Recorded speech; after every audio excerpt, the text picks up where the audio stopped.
പരിശുദ്ധാത്മാവിനെക്കുറിച്ചുള്ള പഠനം വളരെ അത്യന്താപേക്ഷിതമാണ് എന്ന് നമ്മൾ മനസ്സിലാക്കണം. അതിൻ്റെ കാരണം പരിശുദ്ധാത്മാവിനെക്കുറിച്ച് ഒരു 100 കൂട്ടം ഉപദേശങ്ങൾ ഓരോരുത്തർക്കും തോന്നുന്ന രീതിയിൽ എല്ലാം പഠിപ്പിക്കാൻ തുടങ്ങിക്കഴിഞ്ഞപ്പോഴത്തേക്ക് ആളുകൾ ശരിക്കും കൺഫ്യൂസ്ഡ് ആണ്. ഇങ്ങനൊരു കൺഫ്യൂഷൻ ഉണ്ടായിക്കഴിഞ്ഞാൽ ഒന്നാമത്തെ കാര്യം ഇത് എന്താണ് ഒരു മില്ലീനിയത്തെക്കുറിച്ചോ അല്ലെങ്കിൽ കർത്താവായ യേശു ക്രിസ്തുവിൻ്റെ രണ്ടാമത്തെ വരവിന് ശേഷം 7 വർഷം കഴിയുമ്പോൾ എന്ത് സംഭവിക്കും എന്നുള്ള വിഷയത്തെക്കുറിച്ചൊക്കെ ഇപ്പോൾ 10 പേര് 10 ആയിട്ട് പഠിപ്പിച്ചാലും നമുക്കൊന്നും സംഭവിക്കാനില്ല.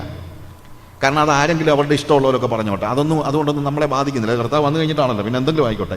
പക്ഷേ പരിശുദ്ധാത്മാവിനെക്കുറിച്ചുള്ള പഠനത്തിൽ ഇങ്ങനെ അസ്പഷ്ടത ഉണ്ടാകുന്നത് അത്ര അഭിലഷണീയമായ കാര്യമല്ല. കാരണം പരിശുദ്ധാത്മാവെന്ന് പറയുന്നത് നമ്മളുടെ അനുദിന ആത്മീയ ജീവിതത്തിൽ നമ്മളെ നയിക്കുന്ന, അല്ലെങ്കിൽ നമുക്ക് അതിനെ വിട്ട് നമുക്കൊന്നും ആലോചിക്കാൻ പോലും പറ്റത്തില്ല. ഹോളി സ്പിരിറ്റിനെ വിട്ട് നമുക്കൊരു കാര്യം ആലോചിക്കാൻ തന്നെ പറ്റത്തില്ല. അതുകൊണ്ട് ഇഷ്ടമുള്ളവർ ഇഷ്ടമുള്ളതുപോലെ വ്യാഖ്യാനിച്ച് കളയാൻ പറ്റുന്ന ഒരു കാര്യമല്ല ഹോളി സ്പിരിറ്റ് എന്നുള്ളത് നമ്മൾ മനസ്സിലാക്കണം.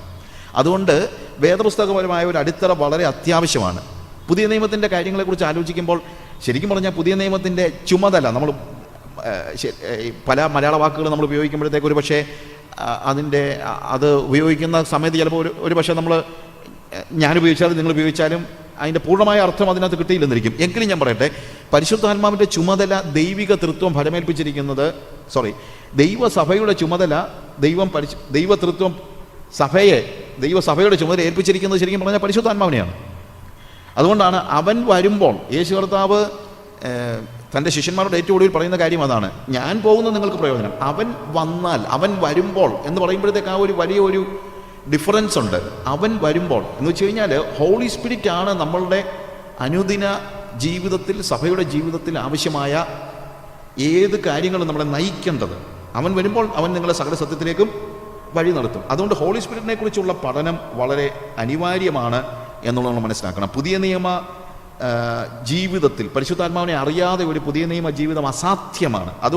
അതുകൊണ്ട് തന്നെയാണ് സൗണ്ടായിട്ടുള്ളൊരു ഡോക്ട്രിൻ ഹോളി സ്പിരിറ്റിൻ്റെ കാര്യത്തിൽ നമ്മൾ അറിയേണ്ടത് അല്ലെങ്കിൽ ഉണ്ടായിരിക്കേണ്ടത്. എന്നാൽ ഇന്ന് പരിശുദ്ധാത്മാവിനെ കുറിച്ചുള്ള പഠനങ്ങൾ ഏറ്റവും വൈവിധ്യപൂർണ്ണമായ പഠനങ്ങൾ നടക്കുന്നത് പരിശുദ്ധാത്മാവിനെക്കുറിച്ച്, അല്ലെങ്കിൽ പഠിപ്പീരികൾ നടക്കുന്ന പഠനങ്ങൾ എന്ന് പറയുന്നതിനേക്കാൾ ഉപരി ആരെങ്കിലും എന്തെങ്കിലുമൊക്കെ തോന്നുന്നതൊക്കെ സഭയിൽ പരിശുദ്ധാത്മാവിനെക്കുറിച്ച് പറയാൻ തുടങ്ങിക്കഴിഞ്ഞാൽ വളരെ പ്രോബ്ലംസ് അതുകൊണ്ടുണ്ടാകും. കാര്യം സാധാരണക്കാരായ ആളുകൾ വളരെ കൺഫ്യൂസ്ഡ് ആകും. അതുകൊണ്ടാണ് ശരിക്കും ഹോളി സ്പിരിറ്റിനെ കുറിച്ച് നല്ലൊരു പഠനം അത്യന്താപേക്ഷിതമായിരിക്കുന്നത്. അല്ലെങ്കിൽ തെറ്റിദ്ധരിപ്പിക്കപ്പെട്ട most misunderstood subject in the present day Christianity it is holy spirit. Misunderstood ആണ്, പലപ്പോഴും തെറ്റിദ്ധാരണജനകമായ പല കാര്യങ്ങൾ നമ്മൾ പഠിപ്പിക്കുന്നത്. അതുകൊണ്ട് വളരെ നല്ല ക്ലാരിറ്റി, ഒരു സ്പഷ്ടത നമുക്കുണ്ടാകണം. സ്പഷ്ടത ഉണ്ടാകണമെന്ന് പറയുമ്പോൾ ഈ 2 ദിവസം കൊണ്ട് പരിശുദ്ധാത്മാവിനെ കുറിച്ചുള്ള പഠനങ്ങൾക്കെല്ലാം ഒരു സ്പഷ്ടത ഉണ്ടാക്കി വെച്ച് പോകാമെന്നുള്ള വ്യാമോഹമൊന്നും എനിക്കില്ല. ശരിക്കും സ്പഷ്ടത ഉണ്ടാക്കുന്നത് ഹോളി സ്പിരിറ്റ് തന്നെയാണ്. എല്ലാം തീർത്ത് പഠിപ്പിക്കാൻ പറ്റുമെന്നല്ല, അത് പരിശുദ്ധാത്മാവിനെ കൊണ്ട് മാത്രമേ പറ്റുള്ളൂ. കർത്താവ് 3.5 വർഷം ശിഷ്യന്മാരുടെ കൂടെ നടന്നവരെ പഠിപ്പിച്ച് കഴിഞ്ഞിട്ട് പോകാൻ നേരം പറയുന്നൊരു കാര്യമുണ്ട്, ഇനിയും എനിക്ക് വളരെ കാര്യങ്ങൾ നിങ്ങളോട് പറയാനുണ്ട്, പക്ഷേ ഇപ്പം നിങ്ങൾക്കത് വഹിക്കാൻ കഴിയത്തില്ല. എന്നാൽ സത്യത്തിൻ്റെ ആത്മാവ് വരുമ്പോൾ അവൻ നിങ്ങളെ സകല സത്യത്തിലേക്കും വഴി നടത്തും. അപ്പോൾ 3.5 വർഷം കർത്താവ് ശിഷ്യന്മാരുടെ കൂടെ നടന്നിട്ട് പോലും പരിശുദ്ധാത്മാവാണ് സ്പഷ്ടമായി കാര്യങ്ങൾ മനസ്സിലാക്കത്തക്ക രീതിയിൽ ദൈവസഭയെ ഒരുക്കിയതെന്നാണ് നമുക്കവിടെ മനസ്സിലാക്കാനായിട്ട് കഴിയുന്നത്. അപ്പോൾ പരിശുദ്ധാത്മാവ് എന്ന വിഷയം, അതിനെക്കുറിച്ച് അതിനകത്ത് തന്നെ അസ്പഷ്ടത കൂടുതലുള്ള വിഷയം എന്ന് പറയുന്നത് പരിശുദ്ധാത്മാവ് എന്ന വ്യക്തിയെക്കുറിച്ചോ അല്ലെങ്കിൽ പരിശുദ്ധാത്മാവിൻ്റെ പ്രവൃത്തിയെക്കുറിച്ചോ ഒന്നുമല്ല. ശരിക്കും പറഞ്ഞു കഴിഞ്ഞാൽ കൂടുതൽ അസ്പഷ്ടത നിലനിൽക്കുന്നത് പരിശുദ്ധാത്മാവിൻ്റെ വരങ്ങൾ എന്നുള്ള വിഷയത്തെക്കുറിച്ചാണ്. അതുകൊണ്ടാണ് ഞാൻ പറഞ്ഞത് ആ ഒരു കാര്യം, gifts of the Holy Spirit എന്നുള്ളൊരു വിഷയം നമ്മളിവിടെ കോൺസെൻട്രേറ്റ് ചെയ്ത് പഠിക്കുകയാണ്. അതിനകത്ത് സ്പഷ്ടത ലഭിക്കണമെങ്കിൽ നമ്മൾ പറയുന്ന കാര്യങ്ങൾ എനിക്ക് അങ്ങനെ അനുഭവപ്പെട്ടു എന്നൊന്നും പറഞ്ഞിട്ട് അർത്ഥമൊന്നുമില്ല. സ്പഷ്ടത ലഭിക്കണമെങ്കിൽ നമുക്കൊരു മാനദണ്ഡം വേണം. ഒരു മാനദണ്ഡം വെച്ച് മാത്രമേ നമുക്കൊരു കാര്യത്തെക്കുറിച്ച് കൃത്യതയോടെ പറയാൻ പറ്റുള്ളൂ. വേദപുസ്തകത്തിൻ്റെ ഏത് ഉപദേശങ്ങളുടെയും മാനദണ്ഡം, സ്റ്റാൻഡേർഡ് എന്ന് പറയുന്നത് നിങ്ങൾക്ക് അറിയാവുന്നതുപോലെ ദൈവവചനമാണ്. അപ്പോൾ ദൈവവചനപ്രകാരം എന്ത് എന്ന് മാത്രമേ നമ്മൾക്കിവിടെ ചോദ്യമുള്ളൂ. ആർക്ക് എന്ത് ഫീൽ ചെയ്തു എന്നുള്ളതല്ല ഇവിടുത്തെ പ്രസക്തമായ വിഷയം. പലർക്കും പല കാര്യങ്ങൾ ഫീൽ ചെയ്ത് കാണും. ഫീൽ ചെയ്ത ഒരു കാര്യത്തിൻ്റെ അടിസ്ഥാനത്തിൽ നമുക്ക് എന്തുണ്ടാക്കാൻ പറ്റത്തില്ല, ശരിയായിട്ടുള്ളൊരു ഉപദേശം ഉണ്ടാക്കാനായിട്ട് പറ്റത്തില്ല. ഉപദേശം എല്ലായ്പ്പോഴും ദൈവവചനത്തിൻ്റെ അടിസ്ഥാനത്തിലായിരിക്കണം. അനുഭവങ്ങളുടെയോ അനുഭൂതികളുടെയോ അടിസ്ഥാനത്തിലായിരിക്കരുത് ഉപദേശങ്ങൾ. ഉപദേശത്തിന് എപ്പോഴും അടിസ്ഥാനം എന്തായിരിക്കണം? ദൈവത്തിൻ്റെ തിരുവചനമായിരിക്കണം. അതുകൊണ്ടാണ് പരിശുദ്ധാത്മാവിൻ്റെ വരങ്ങളെക്കുറിച്ചുള്ള ഈ പഠനത്തിലും ദൈവവചനത്തിൻ്റെ അടിസ്ഥാനത്തിൽ എന്താണ് പരിശുദ്ധാത്മ വരങ്ങളെക്കുറിച്ച് വേദപുസ്തകം പഠിപ്പിക്കുന്നത് എന്നുള്ളത് കോൺസെൻട്രേറ്റ് ചെയ്യാനായിട്ട് ഞാൻ ഉദ്ദേശിക്കുന്നത്. എന്നാൽ അതിനകത്ത് വചനത്തിൻ്റെ അടിസ്ഥാനം എന്ന് പറയുമ്പോഴും വചനത്തിൻ്റെ അക്ഷരം മാത്രമല്ല, ഇതൊരു അനുഭവം കൂടെയാണ്. പരിശുദ്ധാത്മാവെന്ന് പറയുമ്പോൾ ഓഫ് കോഴ്സ് പരിശുദ്ധാത്മാവിനെക്കുറിച്ച് പരിശുദ്ധാത്മാവിൻ്റെ യാതൊരു അനുഭവവും ഇല്ലാത്ത ഒരാൾക്ക് വേണമെങ്കിലും വേദപുസ്തകം എന്ത് പഠിപ്പിക്കുന്നു എന്നുള്ളത് പക്ഷേ പഠിപ്പിക്കാൻ പറ്റിയേക്കും. അപ്പോൾ അതുകൊണ്ട് അനുഭവങ്ങളിൽ നിന്ന് മാറി നിന്നല്ല, അതില്ലാത്ത ഒരു വ്യക്തിയുമല്ല പരിശുദ്ധാത്മാവിൻ്റെ വരങ്ങളും കൃപാവരങ്ങളും പ്രകാശിപ്പിക്കുന്ന ഒരു വ്യക്തിയാണ് ഞാൻ. അതുകൊണ്ട് എനിക്ക് തീർച്ചയായും അനുഭവങ്ങളുടെ മേമ്പൊടി അല്ലെങ്കിൽ ചരിത്രത്തിൻ്റെ മേമ്പൊടി, ചരിത്രത്തിൽ എന്ത് സംഭവിച്ചു എന്നുള്ളതിനെക്കുറിച്ച് ഒരുപക്ഷെ ഇതിനകത്ത് കയറി വരുന്നുണ്ട്. ശരിക്കും ഈ ക്ലാസ്സിനകത്ത് ഞാൻ ആദ്യം ഉദ്ദേശിക്കുന്നത് ചരിത്രത്തിൽ ഹോളി സ്പിരിറ്റിൻ്റെ അല്ലെങ്കിൽ ചരിത്രത്തിൽ പെന്തിക്കോസ്ത് എന്ന് പറയുന്ന ആദ്യകാലത്തെ അല്ലെങ്കിൽ ഫസ്റ്റ് സെഞ്ചുറിയിലെ പെന്തിക്കോസ്റ്റ് മാത്രമല്ല, ഇപ്പോഴത്തെ പെന്തിക്കോസ്ത് സഭകളുടെയും ചരിത്രപരമായ പ്രസക്തിയും ചരിത്രപരമായി എന്താണ് നമ്മൾ അതിൽ നിന്ന് പഠിക്കേണ്ടതെന്നുള്ളതിനെക്കുറിച്ച് ഒരു ചെറിയ വിവരണം ഞാൻ തരുന്നുണ്ട്. അതെന്താണെന്ന് ചോദിച്ചു കഴിഞ്ഞാൽ, ചരിത്രത്തിൽ നിന്ന് മാറി നിന്നല്ല ദൈവം പ്രവർത്തിക്കുന്നത്. ദൈവം വേദപുസ്തകത്തിലൂടെയാണ് നമുക്ക് ദൈവിക പ്രവൃത്തികളെ വിശകലനം ചെയ്യാൻ കഴിയുന്നതെങ്കിലും മനുഷ്യൻ്റെ ജീവിതത്തിലാണല്ലോ ദൈവം ഇടപെടുന്നത്, ഇല്ലേ? നമ്മുടെയൊക്കെ ജീവിതത്തിലാണ്, അല്ലെങ്കിൽ സഭയിൽ ദൈവം ഇടപെടുന്നു. പരിശുദ്ധാത്മാവ് ഇടപെടുന്നത് സഭയിലാണ്. അതുകൊണ്ട് ചരിത്രവും വേദപുസ്തകവും ഒരുമിച്ച് ചേർത്ത് വെക്കുമ്പോൾ വേദപുസ്തകത്തിൻ്റെ മാനദണ്ഡത്തിലാണ് നമ്മൾ ചരിത്രത്തെ വിശകലനം ചെയ്യേണ്ടത്. അല്ലാതെ ചരിത്രത്തിൻ്റെ മാനദണ്ഡത്തിൽ നമുക്ക് വേദപുസ്തകത്തെ വിശകലനം ചെയ്യാൻ പറ്റത്തില്ല. പക്ഷേ ചരിത്രത്തെ നമ്മൾ വേദപുസ്തകത്തിൻ്റെ മാനദണ്ഡത്തിൽ വിശകലനം ചെയ്യാനായിട്ട് ഇവിടെ പരിശ്രമിക്കുന്നുണ്ട്. ഞാൻ പറഞ്ഞല്ലോ, പരിശുദ്ധാത്മാവിനെക്കുറിച്ചുള്ള മുഴുവൻ പഠനങ്ങളും ഇവിടെ നമുക്ക് ഒരു പക്ഷേ 2 ദിവസങ്ങൾ കൊണ്ട് നടത്താനായിട്ട് കഴിയില്ല എന്നല്ല, അങ്ങനെ നടത്തേണ്ട കാര്യവുമില്ല. കാരണം നമ്മൾ പഠിക്കുന്ന കാര്യങ്ങൾ മെച്ചമായി ബെറ്ററായിട്ട്, അല്ലെങ്കിൽ അത് നമുക്ക് സ്പഷ്ടമായിട്ട് പഠിക്കുക എന്നുള്ളതാണ് ഏറ്റവും പ്രാധാന്യം അർഹിക്കുന്നതായ കാര്യം. അതുകൊണ്ടാണ് ഞാനിവിടെ പരിശുദ്ധാത്മാവിൻ്റെ വരങ്ങൾ എന്നുള്ള ഒരൊറ്റ വിഷയം മാത്രം കോൺസെൻട്രേറ്റ് ചെയ്യാനായിട്ട് ഉദ്ദേശിക്കുന്നത്. ഞാൻ ഇവിടെ എന്താണ് വരങ്ങളും ഫലങ്ങളും നമ്മളുള്ള അടിസ്ഥാനപരമായ വ്യത്യാസം എന്ന് ചോദിച്ചാൽ, വരങ്ങൾ നമ്മൾ ദൈവത്തിൽ നിന്ന് സ്വീകരിക്കുകയാണ്, എന്നാൽ ഫലങ്ങൾ നമ്മൾ പുറപ്പെടുവിക്കുകയാണ്. ഇതാണ് അടിസ്ഥാനപരമായ വ്യത്യാസം. വരങ്ങൾ നമ്മൾ ദൈവത്തിൽ നിന്ന് സ്വീകരിക്കുകയാണ്, അതിനെക്കുറിച്ച് നമ്മൾ വീണ്ടും പഠിക്കുന്നുണ്ട്. എന്നാൽ ഫലങ്ങൾ എന്ന് പറയുന്നത് നമ്മൾ പുറപ്പെടുവിക്കുകയാണ്. ഒന്ന് നമുക്ക് ദൈവം നൽകുന്നതാണ്, അതിനകത്ത് നമ്മുടെ എഫേർട്ട് ഒന്നും ഒരു വിഷയമേ അല്ല. ഒരാൾ ഒരു ഗിഫ്റ്റ് നമുക്ക് തരുമ്പോഴത്തേക്ക് അതിനകത്ത് നമ്മുടെ എഫേർട്ടൊന്നുമില്ല. നമ്മുടെ എഫേർട്ട് ഉണ്ടെന്ന് ചിന്തിച്ചാൽ അത് ഗിഫ്റ്റ് അല്ലാതായി പോകും.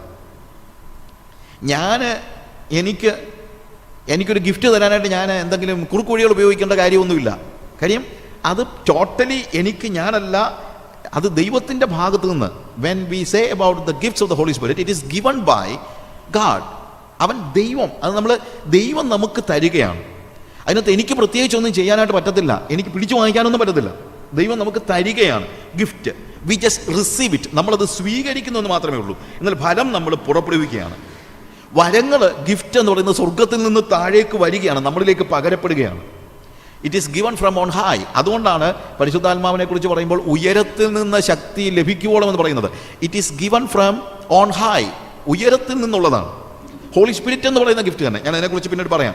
എന്നാൽ ഫലങ്ങൾ എന്ന് പറയുന്നത് ദൈവം നമുക്ക് നൽകിയിരിക്കുന്ന കൃപയാൽ നമ്മൾ പുറപ്പെടുവിക്കുന്നത് നമ്മുടെ ഭാഗത്ത് നിന്നുള്ളതാണ്. നമ്മുടെ ഭാഗത്ത് നിന്ന് വരങ്ങൾ ഉണ്ടാകത്തില്ല, നമ്മുടെ ഭാഗത്ത് നിന്ന് ഉണ്ടാകേണ്ടത് ഫലങ്ങളാണ്. വരം എന്ത് ചെയ്യുന്നതാണ്? ദൈവം നമുക്ക് തരുന്നതാണ്. U receive gifts and you produce fruits. U receive gifts and you produce fruits. ഫലങ്ങൾ, ആത്മാവിൻ്റെ ഫലങ്ങൾ, ഫലം എന്നാണ് ഇവിടെ പറയുന്നത്. അതുപോട്ടെ, അതിനെക്കുറിച്ചുള്ള പഠനം അല്ല ഇവിടെ എന്നുള്ളതുകൊണ്ട് ഞാൻ അതിനെക്കുറിച്ച് കോൺസെൻട്രേറ്റ് ചെയ്ത് പഠിപ്പിക്കുന്നില്ല.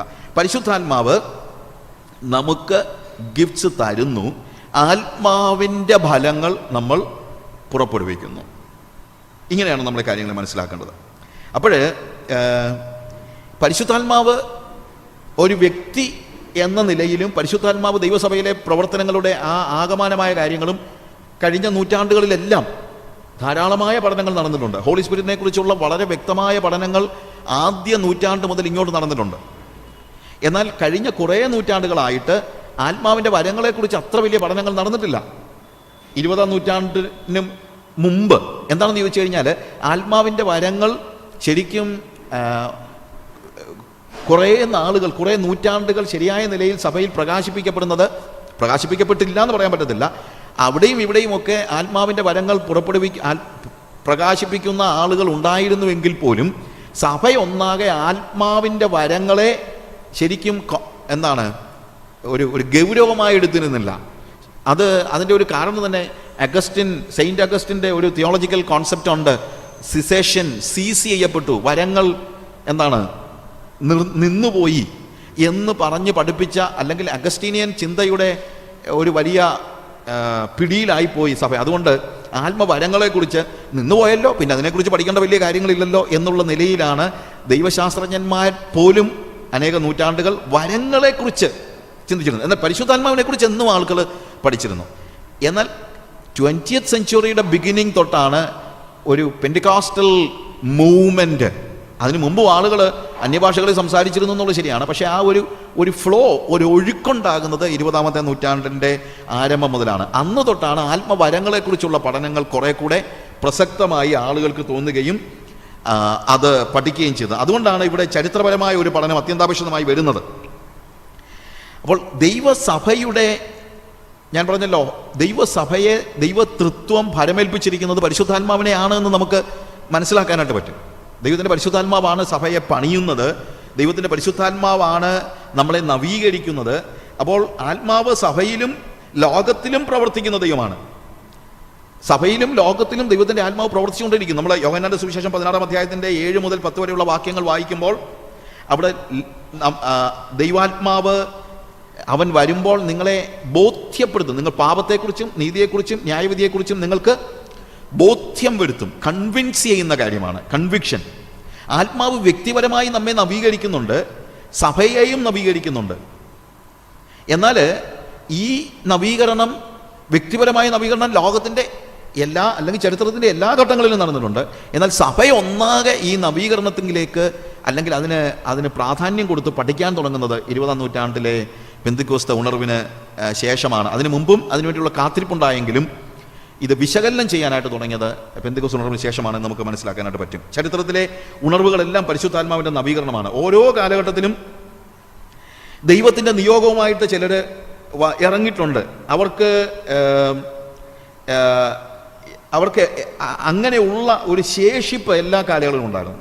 അതുകൊണ്ട് 20ാം നൂറ്റാണ്ടിലാണ് പെന്തിക്കോസ്ത് തുടങ്ങിയതെന്ന് ആരും പറഞ്ഞിട്ട് കാര്യമില്ല. അന്നേരം തൊട്ടാണ് ചില ആളുകൾക്കൊരു ധാരണയുണ്ട്, 1ാം നൂറ്റാണ്ടിൽ അന്യഭാഷ പറഞ്ഞതിന് ശേഷം പിന്നെ ആളുകൾ അന്യഭാഷ പറയുന്നതും, 1ാം നൂറ്റാണ്ടിൽ കൃപാവരങ്ങൾ പ്രകാശിപ്പിച്ചതിന് ശേഷം പിന്നെ ആളുകൾ കൃപാവരങ്ങൾ പ്രകാശിപ്പിക്കുന്നതും 20ാം നൂറ്റാണ്ട് തൊട്ടാണ് എന്നുള്ളൊരു ചിന്തയുണ്ട്. അത് ശരിയല്ല. എല്ലാ കാലയളവിലും ഒരു റെമനൻ്റ് ഉണ്ടായിരുന്നു. എല്ലാ കാലങ്ങളിലും ദൈവം ചില ആളുകളെ ഉണർത്തി അവരെ സഭയെ നവീകരിക്കുന്നതിന് വേണ്ടി ഇറക്കിയിരുന്നു. എന്നാൽ ഒരു സഭയുടെ ആകമാനമായ നവീകരണത്തിന് പെന്തിക്കോസ്ത് ഉണർവ് പോലെ ഒരു വ്യാപകമായ ഉണർവ് 1ാം നൂറ്റാണ്ടിന് ശേഷം ഉണ്ടാകുന്നത് 20ാം നൂറ്റാണ്ടിലാണ് എന്ന് വേണമെങ്കിൽ നമുക്ക് പറയാം. ആ വ്യാപകമായ ഉണർവ് എന്ന നിലയിൽ മാത്രമേ നമുക്കിതിനെ കാണാനായിട്ട് കഴിയത്തുള്ളൂ.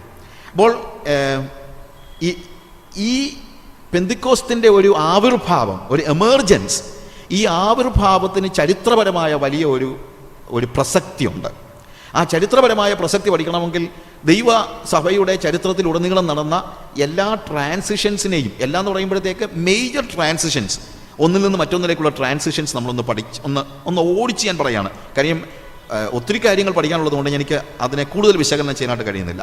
ഫസ്റ്റ് സെഞ്ച്വറി നമ്മൾ കാണുന്നത് മേജർ ട്രാൻസിഷൻസ് എന്തൊക്കെയാണ് ശരിക്കും പറഞ്ഞു കഴിഞ്ഞാൽ സഭയിലെ മേജർ ട്രാൻസിഷൻസ് എന്ന് ചോദിച്ചു കഴിഞ്ഞാൽ, ഒന്നാമത് we just look at the first century church. It was apostolic faith. അപ്പോസ്തോലിക വിശ്വാസത്തിൽ അല്ലെങ്കിൽ അപ്പോസ്തോലന്മാരുടെ ഉപദേശങ്ങൾ കേട്ട് വളർന്നതായ 1ാം നൂറ്റാണ്ടിലെ സഭ, അതാണല്ലോ അതിൻ്റെ ബേസ് എന്ന് പറയുന്നത്. സഭയുടെ അടിസ്ഥാനം എന്ന് പറയുന്നത് ഈ അപ്പോസ്തോലിക വിശ്വാസത്തിലുള്ള സഭ എന്ന് പറയുന്നതാണ് 1ാം നൂറ്റാണ്ടിലെ സഭ.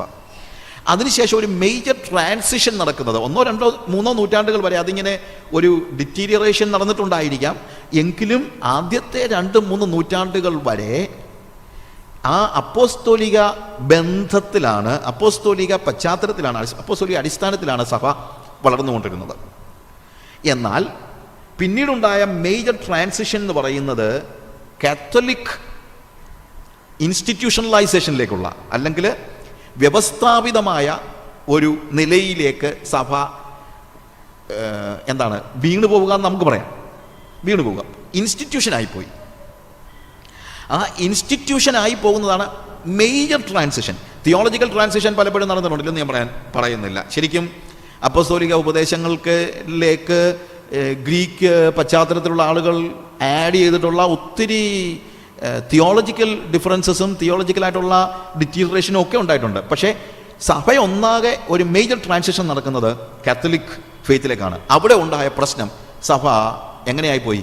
ഒരു വ്യവസ്ഥാപിത സ്ഥാപനം, ഒരു വ്യവസ്ഥാപിതമായി പോയി, ഒരു ഇൻസ്റ്റിറ്റ്യൂഷനായിപ്പോയി.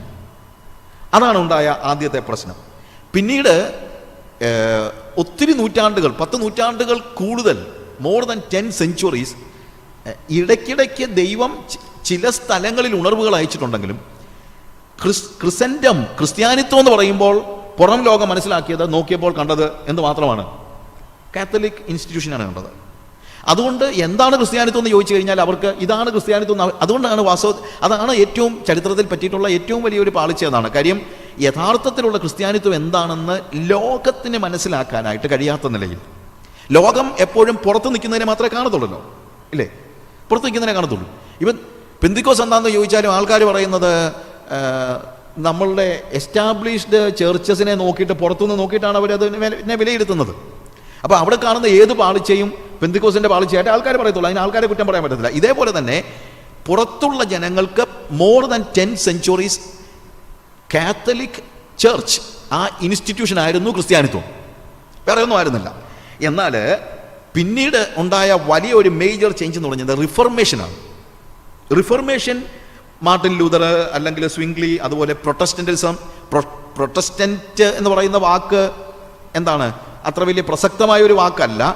ശരിക്കും റിഫർമേഷൻ എന്നുള്ളതാണ് ഇതിനകത്തെ കാര്യം. ഒരു റിഫോംഡ് ചർച്ച് ഉണ്ടായി, അല്ലെങ്കിൽ റിഫോംഡ് ചർച്ച് എന്ന് പറഞ്ഞു കഴിഞ്ഞാൽ ഡോക്ട്രിനൽ ആയിട്ടുള്ള വലിയ ഒരു റിഫർമേഷൻ ഉണ്ടായി.